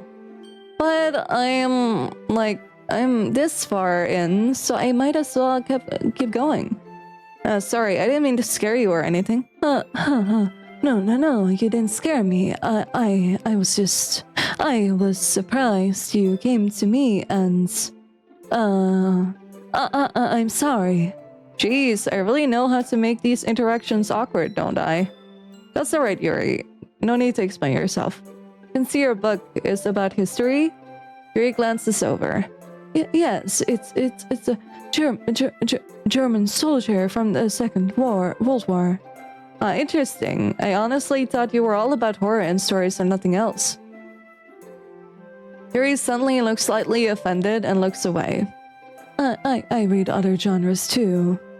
Yeah, sorry, that's my bad. I didn't mean to make you upset or anything. That's okay. Good job, Zero. Really know how to win over a girl's heart. Why are you still trying to win over a girl's heart? Well, what is it about? Yuri slowly turns back around and lifts up the book from the desk. She holds it closer to her chest and opens up her eyes, almost as if the book just unlocked something within her mind. Well, it's technically a horror story, so you weren't entirely wrong in your assumption. But this is non-fiction, which already makes it quite different from what I usually read. The soldier is constantly faced with extreme difficult decisions and situations. As a result, he starts to break down mentally and lose sight of who he is and a person he used to be. Despite all his training, he is always in a constant state of doubt in terms of his loyalty to his country and to his own people. He even comes close to suicide on multiple occasions only because it would be easier than dealing with the horrors of war. He even forced this one family to... well, that would actually be a spoiler. Yuri gently places the book down on the desk. Anyway, I enjoy this quite a bit, but I'm not too much of a history enthusiast. But I enjoy the explorations of the human psyche. It shows how easily it can be broken by external stimuli. I mean, imagine being placed in a situation in which you must choose between who lives and who dies. I can't even begin to fathom how much pain and torment these men must have gone through. Their writing is so descriptive, it's on par with the most detailed fiction stories I've read. It chills me to the bone. Much like my horror novels, that's why I love it. I'm at loss for words. Guess while I was too busy focusing on Natsuki when I first got here, I never really noticed how passionate Yuri is about her novels. When discussing them, she appears to speak rapidly with a great enthusiasm as well. Well, I guess that actually sounds pretty awesome. I'm interested now. That's wonderful to hear. You don't think I rambled too much, do I? Oh, not at all. Yuri signs in relief. Sorry, it's been a really long time since anybody has shown interest in what I read. Well, other than Sayuri, but I don't know if that really counts. Really? That's surprising. Not the Sayuri part. That actually makes sense. How so? Well, it couldn't have only been Sayuri, right? You're very pretty, for one thing. I'd imagine you have lots of people coming to you to try and be your friend. Well, that's... And after hearing how passionate you get about reading, it's hard to believe you don't have friends after that. Ooh. Yeah, you're low-key hitting on her. You're low-key hitting on her. Oh my god.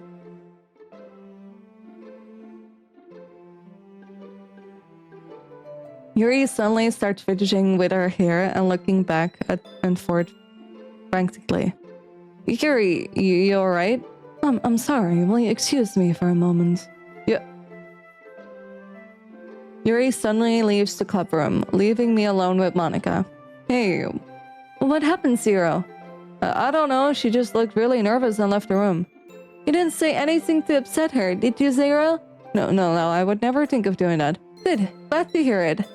In any event, maybe Yuri needed to use the restrooms and didn't want to make it awkward and she left in a hurry. Yeah. I guess you're right.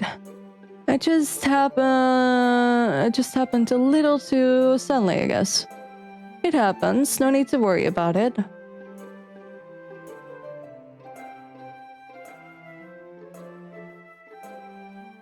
Monica returns to the desk, and instead of messing around with the same papers she's been messing with the last hour, she instead reaches into her bag and pulls out sheet music. That's right, Monica did mention she played the piano. I guess I forgot about that.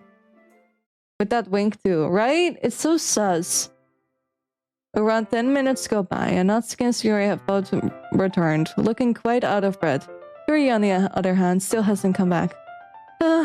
Zero, do you have any idea how fast she runs? I never would have imagined. Sayuri giggles, only to breathe out just as hard as Natsuki. So sorry, Natsuki. Your cookies are too good to let go. Did you manage to get it back, Natsuki? If my Tsoma had the ability to bring it back out of her stomach, then yes, I probably would have. Sayuri laughs as she pats her stomach. Hold on, one sec. Sayuri walks over to a school bag and pulls out. You still have the other one? I thought you would have eaten it by now. Thief! Hey, I'll slide it in too. What? But it's my cookie. You already had one. Natsuki is right, Sayuri. I don't think that's okay to do. Sayuri looks down at the cookie, then back at Natsuki. Her smile quickly fades. Oh gosh, you're totally right. What have I done? I'm sorry, Natsuki. I don't know what came over me. Look, it's fine. I just don't think you should go through people's things like that. Right, I mean, it was kind of funny at first, but yeah, I agree. What is this about stealing? Monica walks over and joins in and oh, she's gonna make it worse. Oh boy. It's not that big of a deal, really. They're just cookies. Yeah, but... I was going to give you one anyways. It's no problem. Okay. Sayuri immediately perks up, which I already find a little odd. Something tells me this might have been her plan all along. She can be pretty cunning if she wants to. Well, it was a lot easier to settle than Yuri and Natsuki's arguments.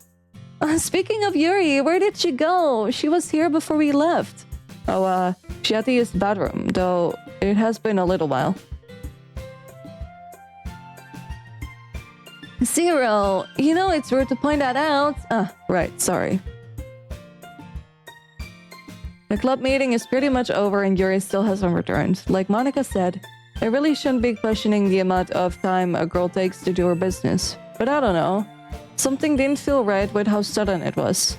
Maybe I did actually offend her after all. Right? Like, come on. She's been rude way much more. Like, compared to what he did. Like, he did nothing compared to what you did, you know?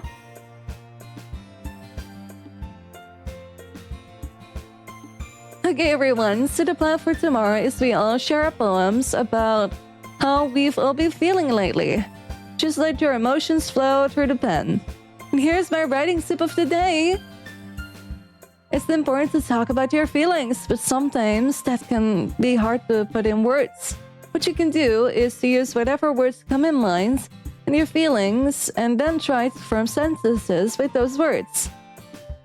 That should help you get the ideas flowing and also help you understand your own feelings as well. It's like if a bully tells you, don't be mean. I've heard that in high school.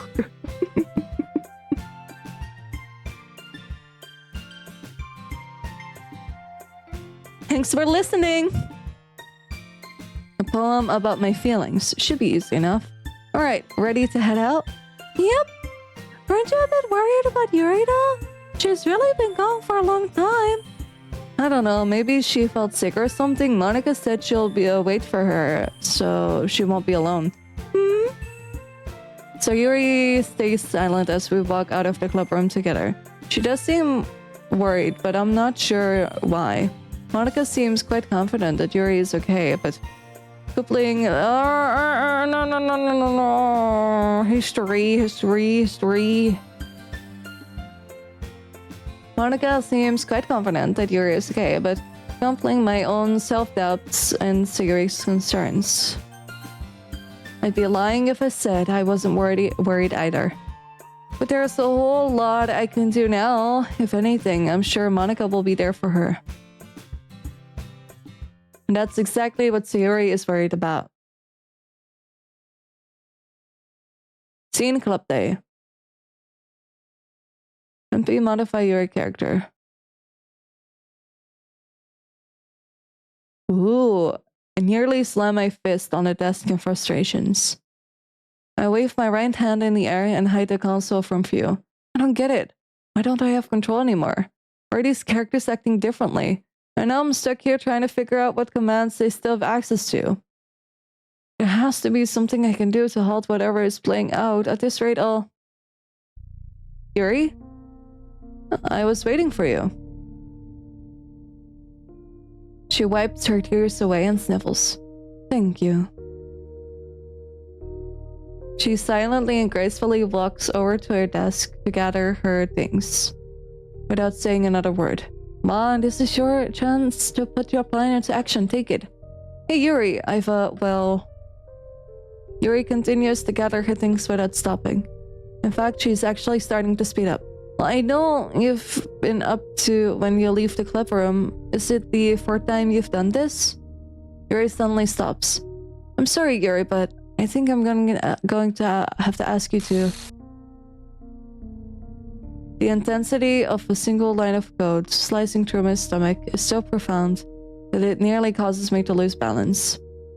I instinctively grab onto my side and yelp in pain. Monica, are you okay? What happened? Yeah, I'm fine. Why wouldn't I be? As I was saying earlier, what's wrong with me? I can't just come out and say it. It's okay, Monica. I know what you mean. You do? Yes, just please. Don't tell anybody else about it, okay? About what? I was only going to tell you to take shorter bathroom breaks. What? Yeah. The others started to get concerned, and I didn't want them to try and judge you for taking your time, you know? If you gotta go, you gotta go. Right. Oh, another firework. Wow. You're still doing that? Yes, I'll be sure to be quicker next time. Just let me know if you have any emergencies, okay? I'll be here for you. Of course. Have a lovely afternoon. Oh my god, that is mean. That is mean. You know exactly what Yuri is doing, yet you're giving her the idea that you're not aware of everything. I wait for Yuri to walk out of the room. If things were normal, she'd simply fade out and nothing more, only to reappear when called once again, but that never happens. Everything is being written out, and I'm aware of every single line. What is it about these girls that's different? They couldn't even say one simple sentence, leave the club. She should have listened, so why did I bail out of that? Seeing Yuri like that, it was awful, really awful. I fall out of the chair and hit the ground so hard I almost expect Yuri to come back after hearing it, but I'm alone here. I got nobody, except you. So why do I not feel satisfied? Help me.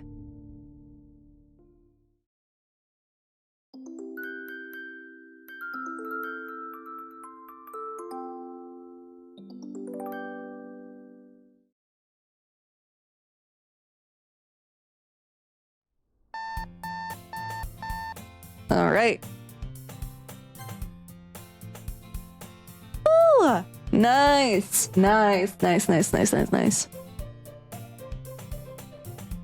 has to be a different way, right? I mean, come on. It's hurting you too. Like, please. It's literally hurting you too.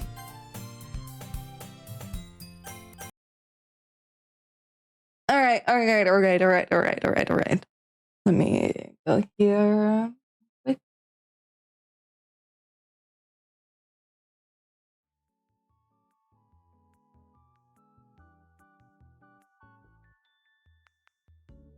So, sure.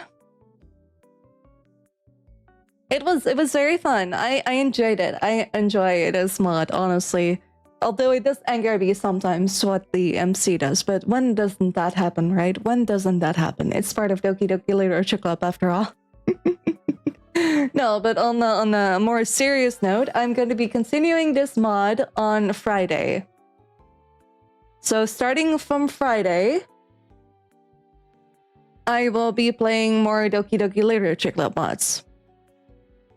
And then on Saturday, I will not be streaming because I have a D&D session. Probably in the evening, though. I'll probably stream in the evening.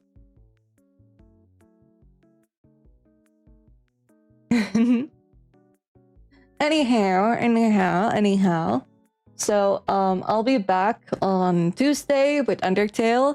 I'll be back on Friday with Doki Doki Literature Club. I'll be back Saturday evening. And I'll be back on Sunday. So, you know, lots of streams up ahead. And of course, I will be streaming on the day after the hospital visit to give you guys an update. You do? Gasp. Right? An absolute gasp. Me playing D&D? Horrendous. Why was I not told about your D&D session? Yeah, it's a D&D session all by myself, you know, with my imaginary friends.